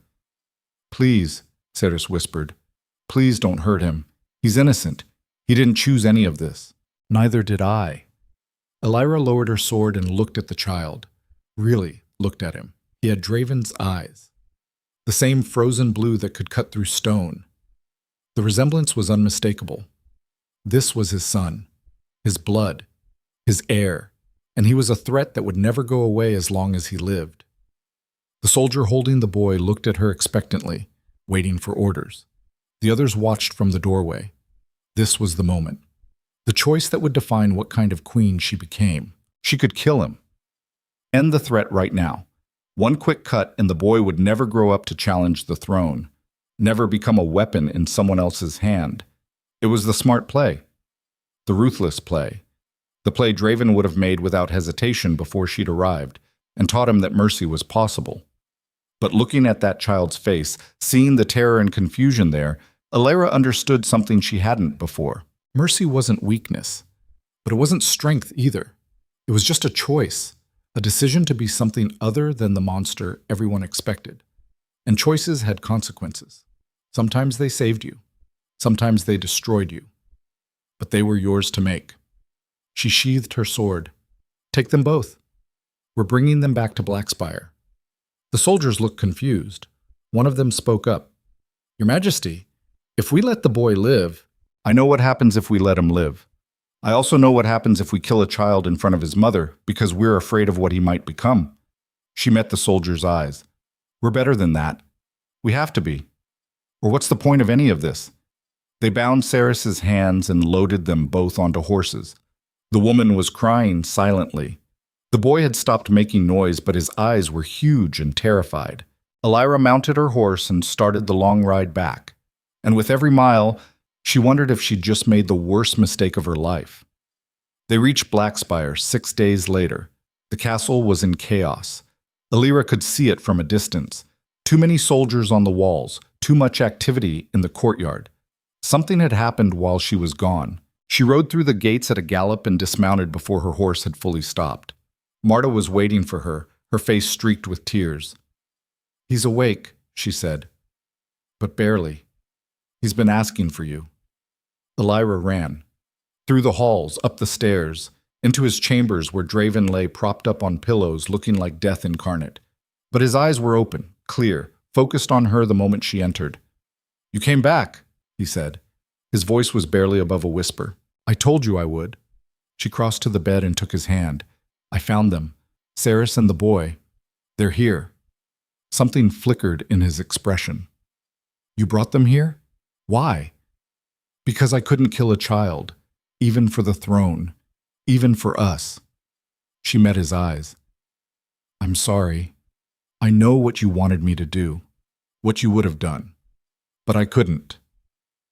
Draven was quiet for a long moment. Then he smiled. It was weak and pained, but genuine. "Good. Good? I just brought your greatest threat back into the heart of your kingdom, and you're saying good? You made the choice I couldn't make anymore. The human choice, not the monster's choice." His hand tightened on hers. "That's what I needed you for. Not to become like me. To remember what I used to be." Tears burned in her eyes. She hadn't cried since the night of the assault, hadn't let herself feel anything but rage and determination. Now it all came flooding out. "You're not dying on me," she said fiercely. "Do you hear me? We didn't survive all of this just for you to quit now." "Not quitting, just tired." His eyes were already sliding shut. "But I'll try. For you, for whatever we're building." He drifted off, and Elyra sat there holding his hand and wondering if mercy would save them or damn them both. That night she went to see Cerys. The woman was locked in one of the tower rooms, comfortable enough, but clearly a prison.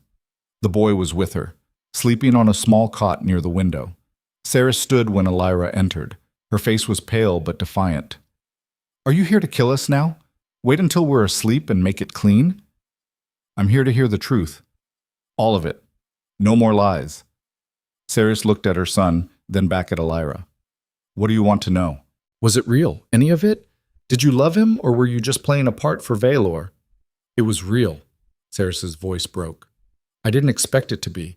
I was supposed to seduce him, control him, but he was..." She trailed off. "He was kind to me, in private. When no one was watching, he was gentle, and I fell in love with someone I was supposed to destroy." "Then why fake your death? Why run?" "Because Kaelor found out I was pregnant, and he told me if I stayed, if I had the child openly, Draven would kill us both. That he couldn't afford to have an heir, that it would make him vulnerable." Tears streamed down her face. "So I ran, let them stage the attack, hid in the forest while they left a fake body, and I've been running ever since." "Does the boy know?" "He knows his mother loves him. That's all he needs to know." Elyra looked at the sleeping child. So small, so innocent. A pawn in a game he'd never asked to play. "What's his name?" "Kieran." "Kieran." Elyra tested the name. It felt heavy in her mouth, like a prophecy waiting to unfold. "He's Draven's son. There's no denying that. Anyone who looks at him can see it." "I know." "Which means, as long as he lives, people will use him. Try to put him on the throne, stage coups in his name. He'll never be safe, neither will we." Cerys moved to stand between Elyra and her son. "Then kill me instead. Let me take the blame. Say I seduced the king and stole his heir, that the boy died with me. Just let him live, please." It was the same choice again. The same impossible decision, mercy or survival, human or monster. Elyra turned and walked to the door, stopped with her hand on the latch. "I'm not killing anyone tonight, but you need to understand something. The moment that boy becomes a threat, the moment anyone tries to use him against us, all of this mercy ends. Are we clear?" "Yes. Thank you. Thank you." Elyra left without another word. She was so tired she could barely stand. But there was one more thing she needed to do. She returned to Draven's chambers and found him awake again. He looked at her with those knowing eyes. "You saw them." "I saw them." And I don't know what to do." Every choice feels like a trap. Kill them, and we prove we're monsters. Keep them alive, and we're constantly looking over our shoulders. Draven gestured for her to sit. She did, perching on the edge of the bed. When I was 16, he said quietly, right after I took the throne, there was a lord who plotted against me. Lord Harrow. He had sons, 3 of them, young, maybe 12, 10, and 8. My advisors told me to kill them all, wipe out the bloodline, make sure there could never be revenge. What did you do? I killed Harrow, burned his keep, and I let his sons live, sent them to foster with loyal houses far from the capital. He paused. 2 of them grew up and became some of my best commanders. The 3rd hated me until the day he died. But he never raised a hand against me, just lived his life and let the past be the past. So mercy worked.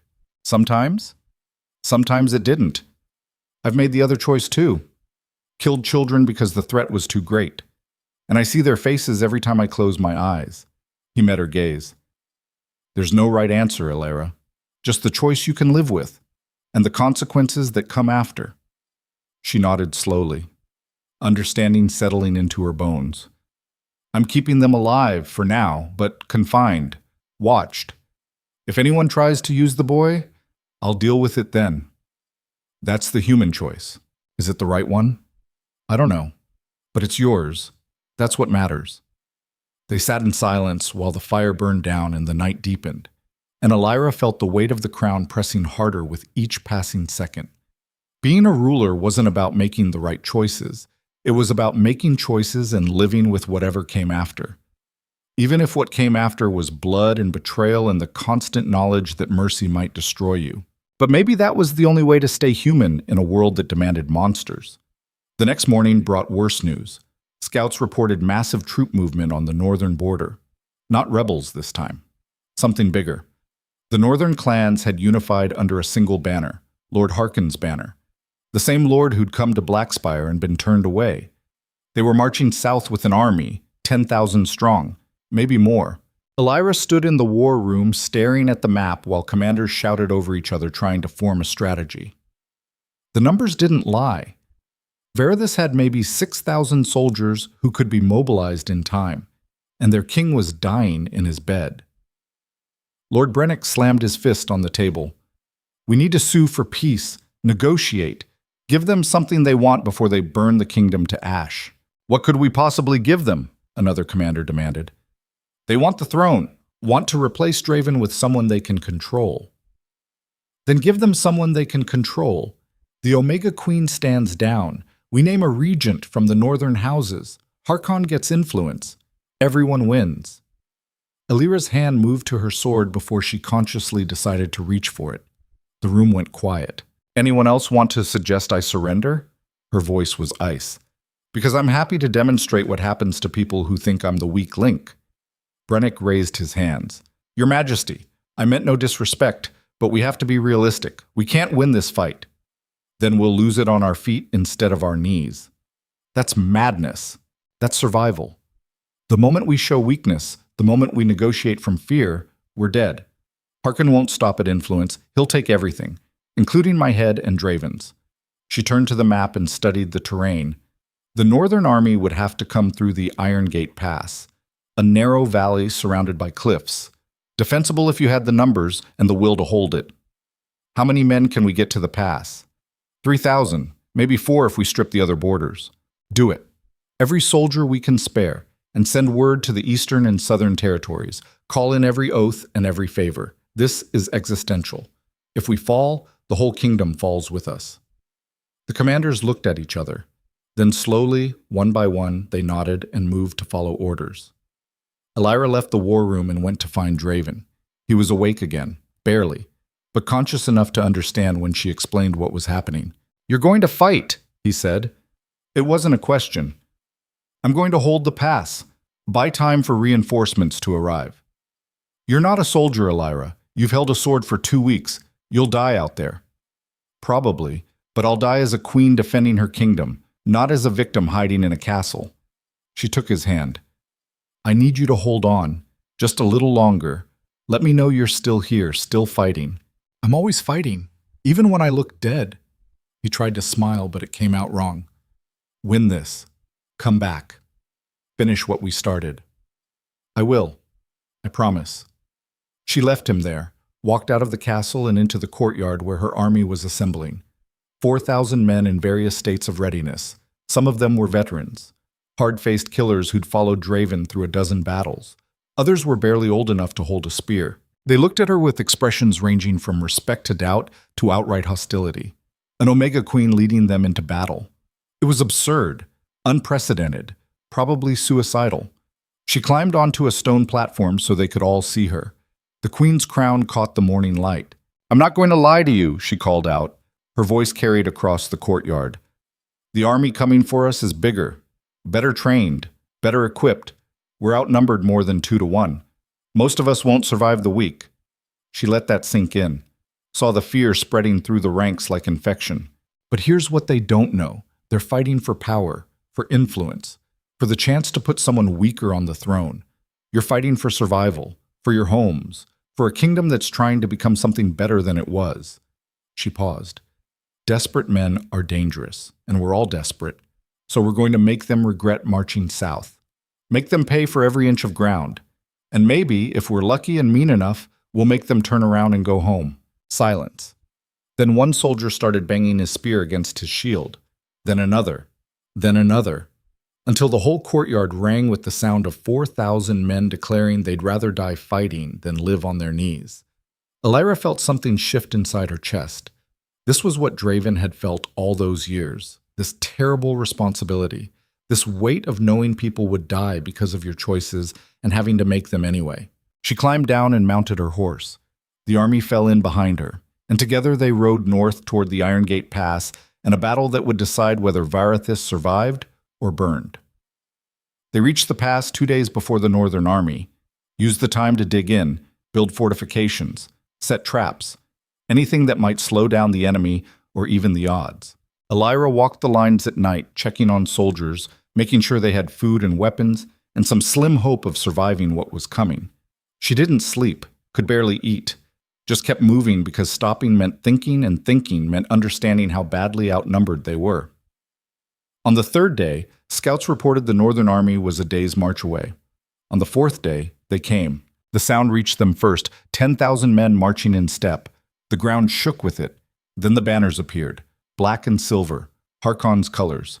And behind them, a sea of steel and violence stretching back as far as the eye could see. Elyra stood at the front of her lines and watched them come. Her heart was trying to beat its way out of her chest. Every instinct screamed at her to run, to find a horse and ride away and let someone else fight this impossible battle. But she'd made a choice, to be a queen, to stand and fight, to become whatever she needed to be to survive. So she drew her sword and raised it high. "Hold the line," she shouted. "No matter what comes through that pass, we hold." The Northern Army crashed into them like a wave hitting a cliff. The first wave hit like a hammer against glass. Steel screamed against steel. Men shouted and died and fell beneath boots that didn't slow down. Elyra's carefully constructed defenses held for maybe 10 minutes before the sheer weight of numbers started pushing them back. Her soldiers fought like cornered animals because that's exactly what they were. Desperate and mean and willing to drag their enemies into hell with them if that's what it took. Elyra was in the thick of it before she consciously decided to be. Her sword felt heavy and wrong in her hands, but she swung it anyway. Caught a northern soldier across the face. He went down screaming. Another came at her from the left. She barely got her blade up in time. The impact rattled her teeth and sent pain shooting up her arm. A soldier beside her fell with an arrow in his throat. Another got his skull split by an axe.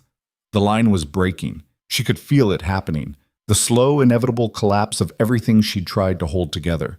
And somewhere in the chaos, watching her people die for a throne she'd never wanted, Elyra understood what Draven had been trying to tell her all along.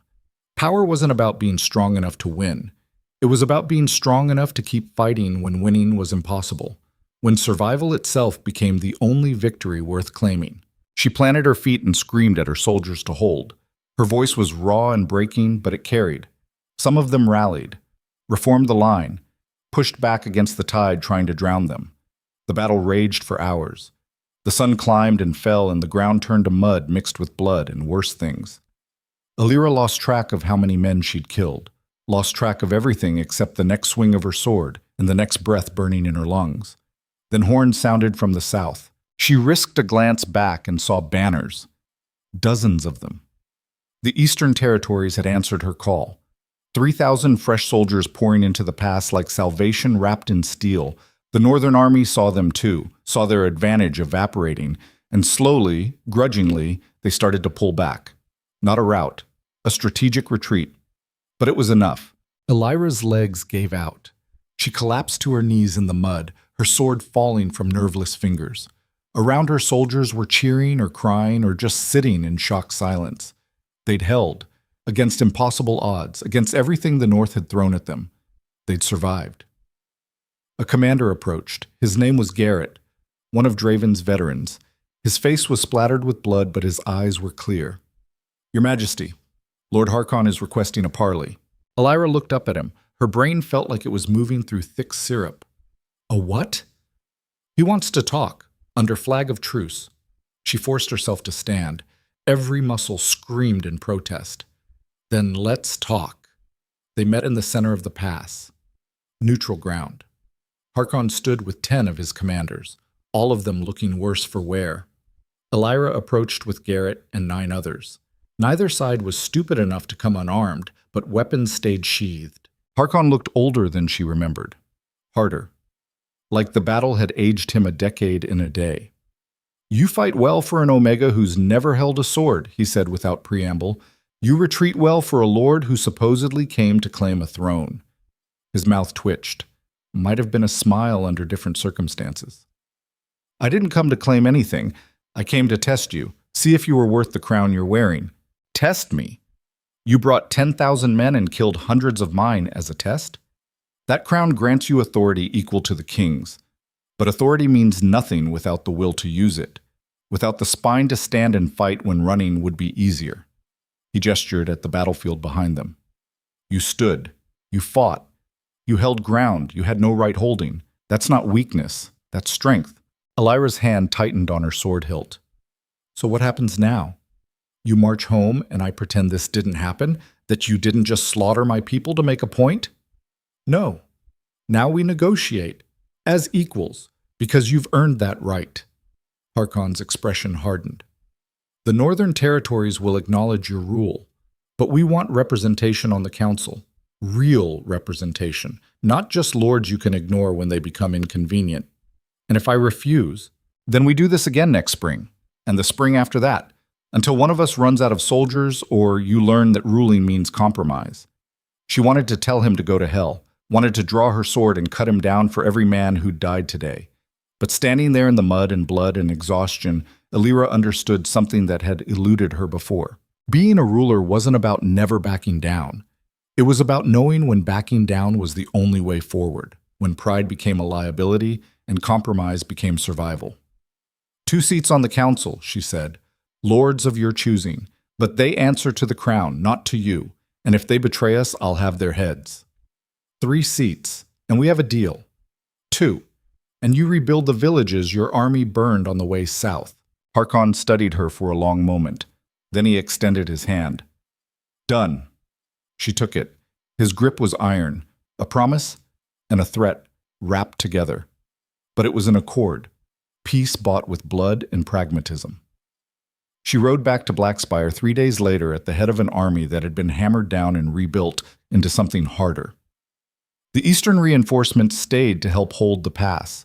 The wounded traveled in wagons. The dead stayed behind in graves carved into frozen ground. When she reached the castle gates, Marta was waiting. Her face was drawn with exhaustion and something else. Something that made Elyra's heart stop. "He's asking for you," she said quietly. "You need to come now." Elyra ran, up the stairs, through the corridors, burst into Draven's chambers expecting the worst. He was sitting up. Actually sitting. His face was still pale and drawn, but his eyes were clear and focused, alive. "You're supposed to be dying," she said. The words came out choked. "Disappointing, I know, but apparently I'm too stubborn for that." He gestured to the chair beside the bed. "Sit." Tell me what happened." So she did. All of it. The battle. The parley. The compromise she'd made with Harkon. When she finished, he was quiet for a long time. "You gave them what they wanted," he finally said. "I gave them what they needed. There's a difference. 3 council seats, that's significant power. Less power than they'd have if we'd kept fighting and lost. Less power than they'd have if you died and the kingdom fell into civil war." She met his eyes. "I chose survival over pride, same as you've been doing for 12 years. Something shifted in his expression. The ice cracked a little more. "You've changed." "I had to. This kingdom doesn't have room for victims, only survivors. And I'm tired of being the first." He reached out and took her hand. His grip was weak but steady. "The boy, Kieran, what do you want to do about him?" "I don't know yet. He's not a threat now, but he will be, eventually. Someone will use him. Try to put him on the throne. We'll spend the rest of our lives looking over our shoulders. So we have 3 choices. Kill him now, exile him, or acknowledge him." Elyra's throat closed. "Acknowledge him? As your heir? Why not? He's my blood. My son. And if we control his upbringing, shape who he becomes, maybe he becomes an asset instead of a threat." Draven's voice was quiet but certain. "I've spent 12 years ruling through fear, making enemies of anyone who might challenge me. It hasn't worked. The kingdom is still unstable, still tearing itself apart. Maybe it's time to try something different. You want to legitimize the child of a woman who betrayed you, train him to inherit a throne you built with blood. I want to break the cycle, stop making the same mistakes my father made, his father made." He squeezed her hand. "You changed me, Elyra. Made me remember what it's like to be human. Let me do something human. Let me be a father, even if it's complicated and dangerous and probably stupid." She stared at him. This man who'd been the Winter Butcher, who drowned the kingdom in blood and called it necessity, now asking permission to raise the son who could destroy everything they'd built. "If we do this, if we bring him into the family, people will see it as weakness. They'll think we're soft. Let them think that. We held the pass, made the North bend knee, proved we're not weak. Now we prove we're not monsters either." Elyra thought about the child sleeping in the tower, about Ceres crying for her son's life, about all the ways this could go wrong and the slim chance it might go right. "We do this carefully," she finally said, "controlled. He's raised here, under our supervision. Ceres too. They live as part of the family, but under watch. The moment either of them becomes a problem, we deal with it." "Agreed." "And if he grows up and tries to take the throne anyway?" Draven's smile was cold and sharp. "Then I'll kill him myself, or you will. Whichever of us is still alive." They sat in silence while the fire crackled and the weight of impossible decisions settled into their bones. This was what ruling meant. Not just fighting battles and making speeches, but sitting in quiet rooms making choices that would echo for generations. That night, Elyra went to see Ceres again. The woman looked up when she entered, hope and fear warring on her face. "You're bringing us home," Elyra said without preamble. "Not as prisoners, as family. Kieran will be raised here, acknowledged as Draven's son, educated, trained, given every advantage." Ceres's legs gave out. She collapsed into a chair, shaking. "Why? After everything, after what Kaelor did. Why would you do this?" "Because I'm tired of creating enemies, tired of ruling through fear and watching the kingdom tear itself apart." Elyra moved to the window and looked out at Varithus stretching into the darkness. "We're building something different here, something better. And that means making choices that terrify us. What do you want in return? Your loyalty, complete and absolute. You live here, you raise your son here, but you do it under my terms. He learns our values, our way of ruling, and if you ever betray us, if you ever use him against us, I'll do what I should have done in that cabin. Are we clear?" "Crystal." "Then welcome home."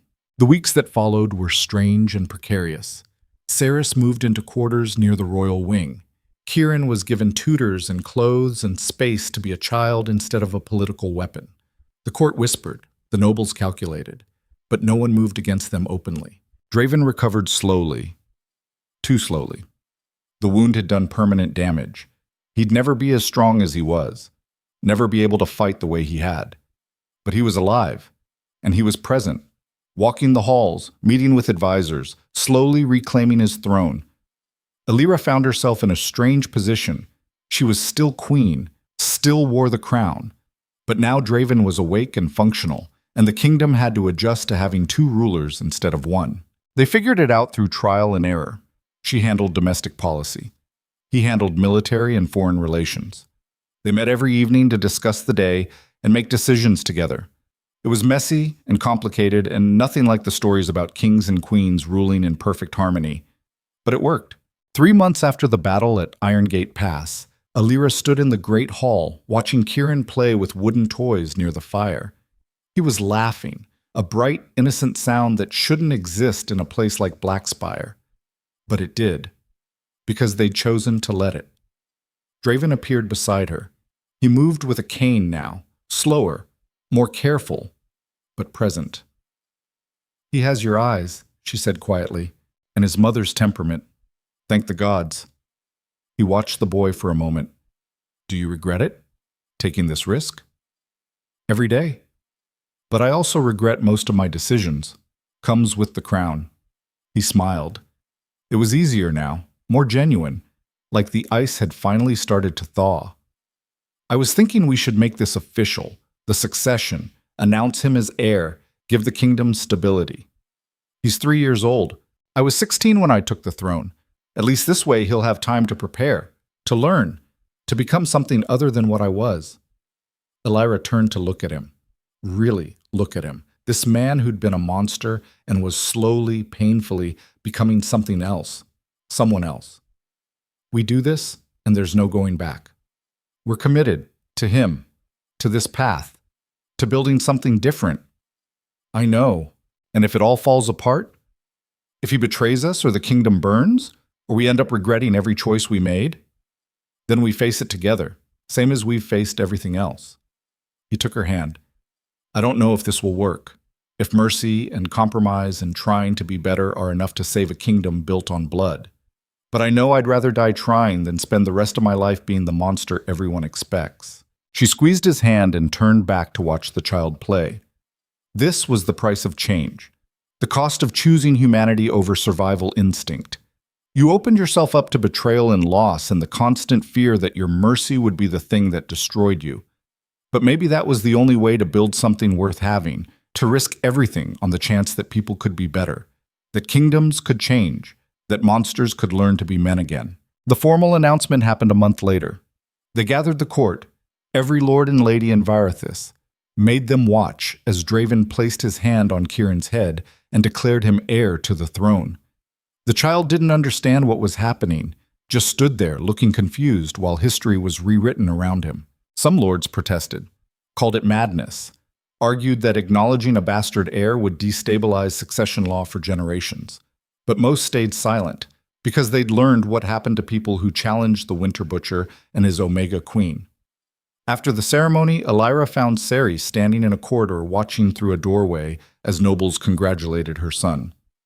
"This is what you wanted," Elyra said. "Your son acknowledged. Safe. Part of the royal family." "I wanted him safe," Cerys replied quietly. "This is different. This is dangerous. You've made him a target." "He was always a target. Now he's a target with protection, with power, with a chance to become something other than a pawn." Elyra moved to stand beside her. "I didn't do this for you. I did it because it was the only way to break the cycle, to stop creating enemies and start building something that might actually last.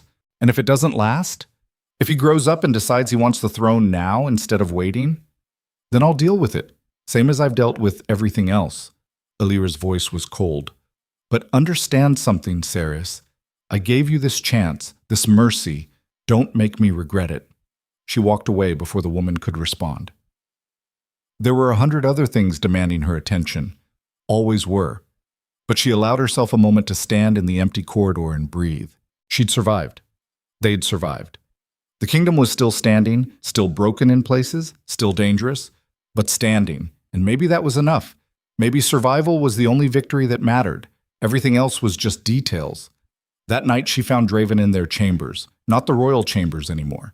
They'd moved to something smaller, more private, a place where they could be something other than king and queen. He was standing at the window looking out at the kingdom. She moved to stand beside him, and he wrapped an arm around her waist, pulled her close. "What are you thinking about?" she asked. "Mistakes, choices, all the people I killed to get here."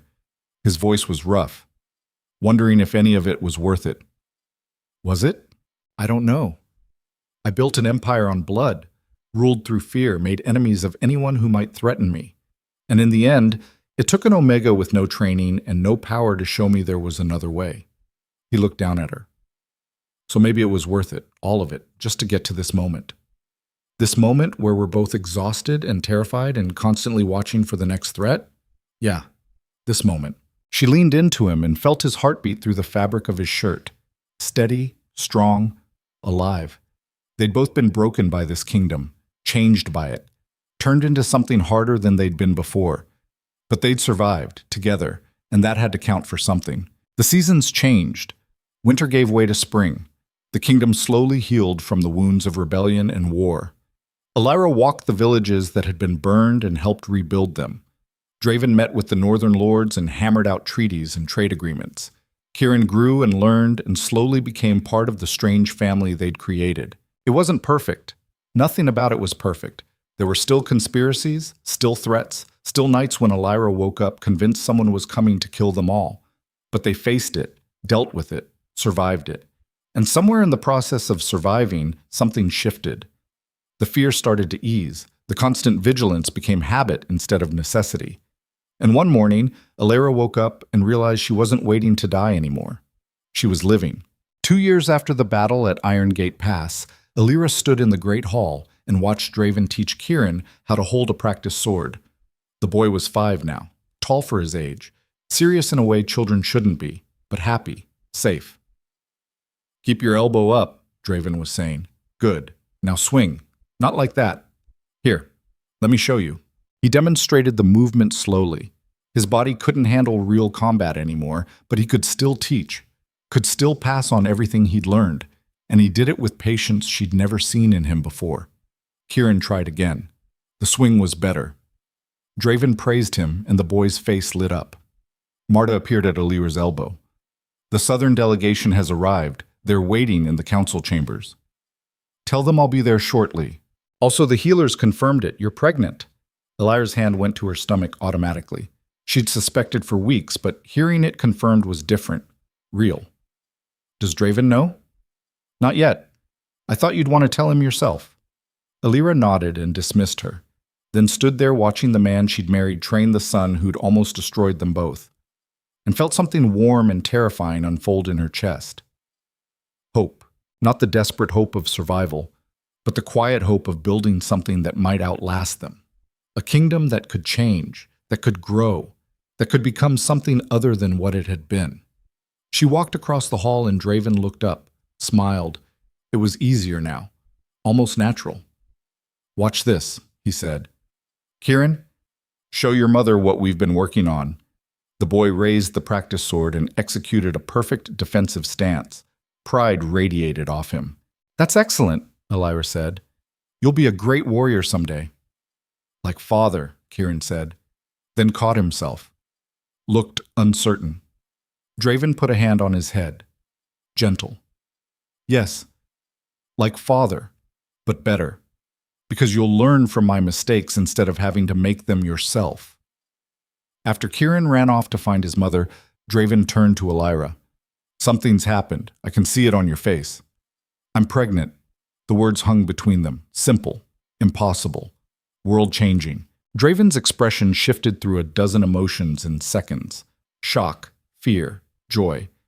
Finally settling on something that looked like wonder. "Are you sure?" Karis confirmed it this morning. He pulled her into his arms, held her like she might disappear if he let go. When he spoke, his voice was rough with emotion. "I don't know how to do this. Be a father, raise a child without destroying them. We'll figure it out, same as we figured out everything else."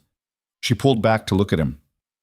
"We have time, months to prepare, to build something stable enough that our child can grow up without constant fear.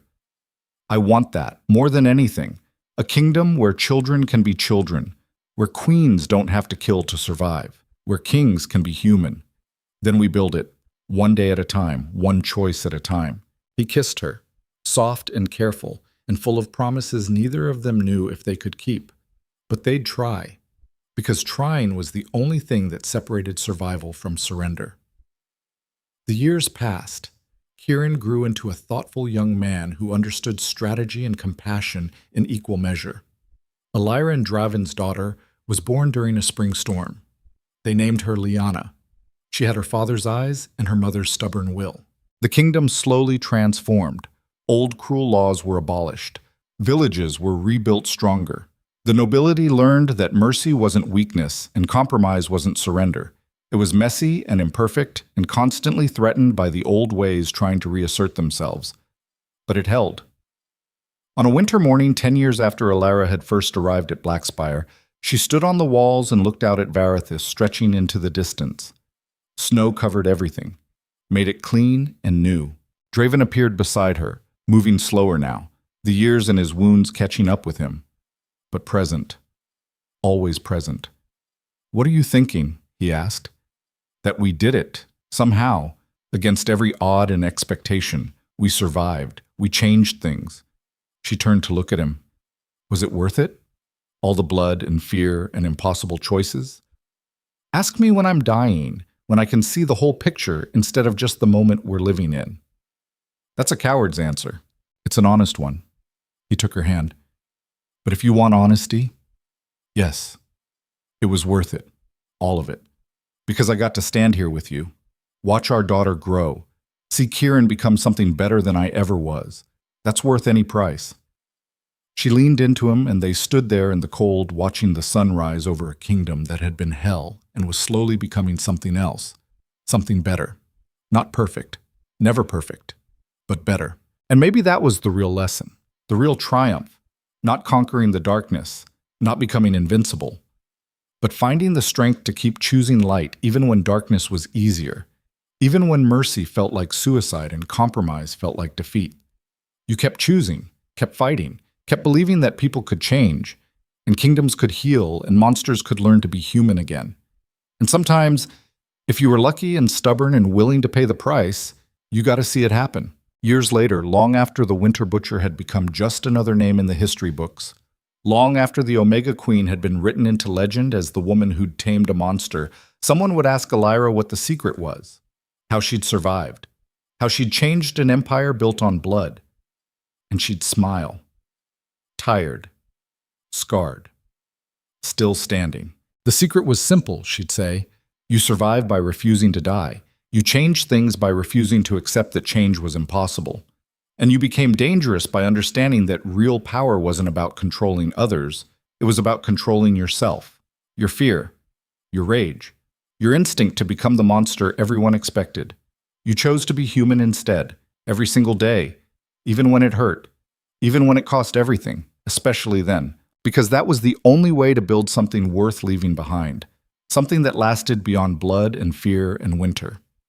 You chose mercy when cruelty was easier, chose hope when despair was logical, chose to be more than the worst thing that ever happened to you, and you kept choosing, until the day you couldn't anymore, until someone else took up the crown and made their own impossible choices. That was the price of change, the cost of being human in a world that demanded monsters. And it was worth it, every single time,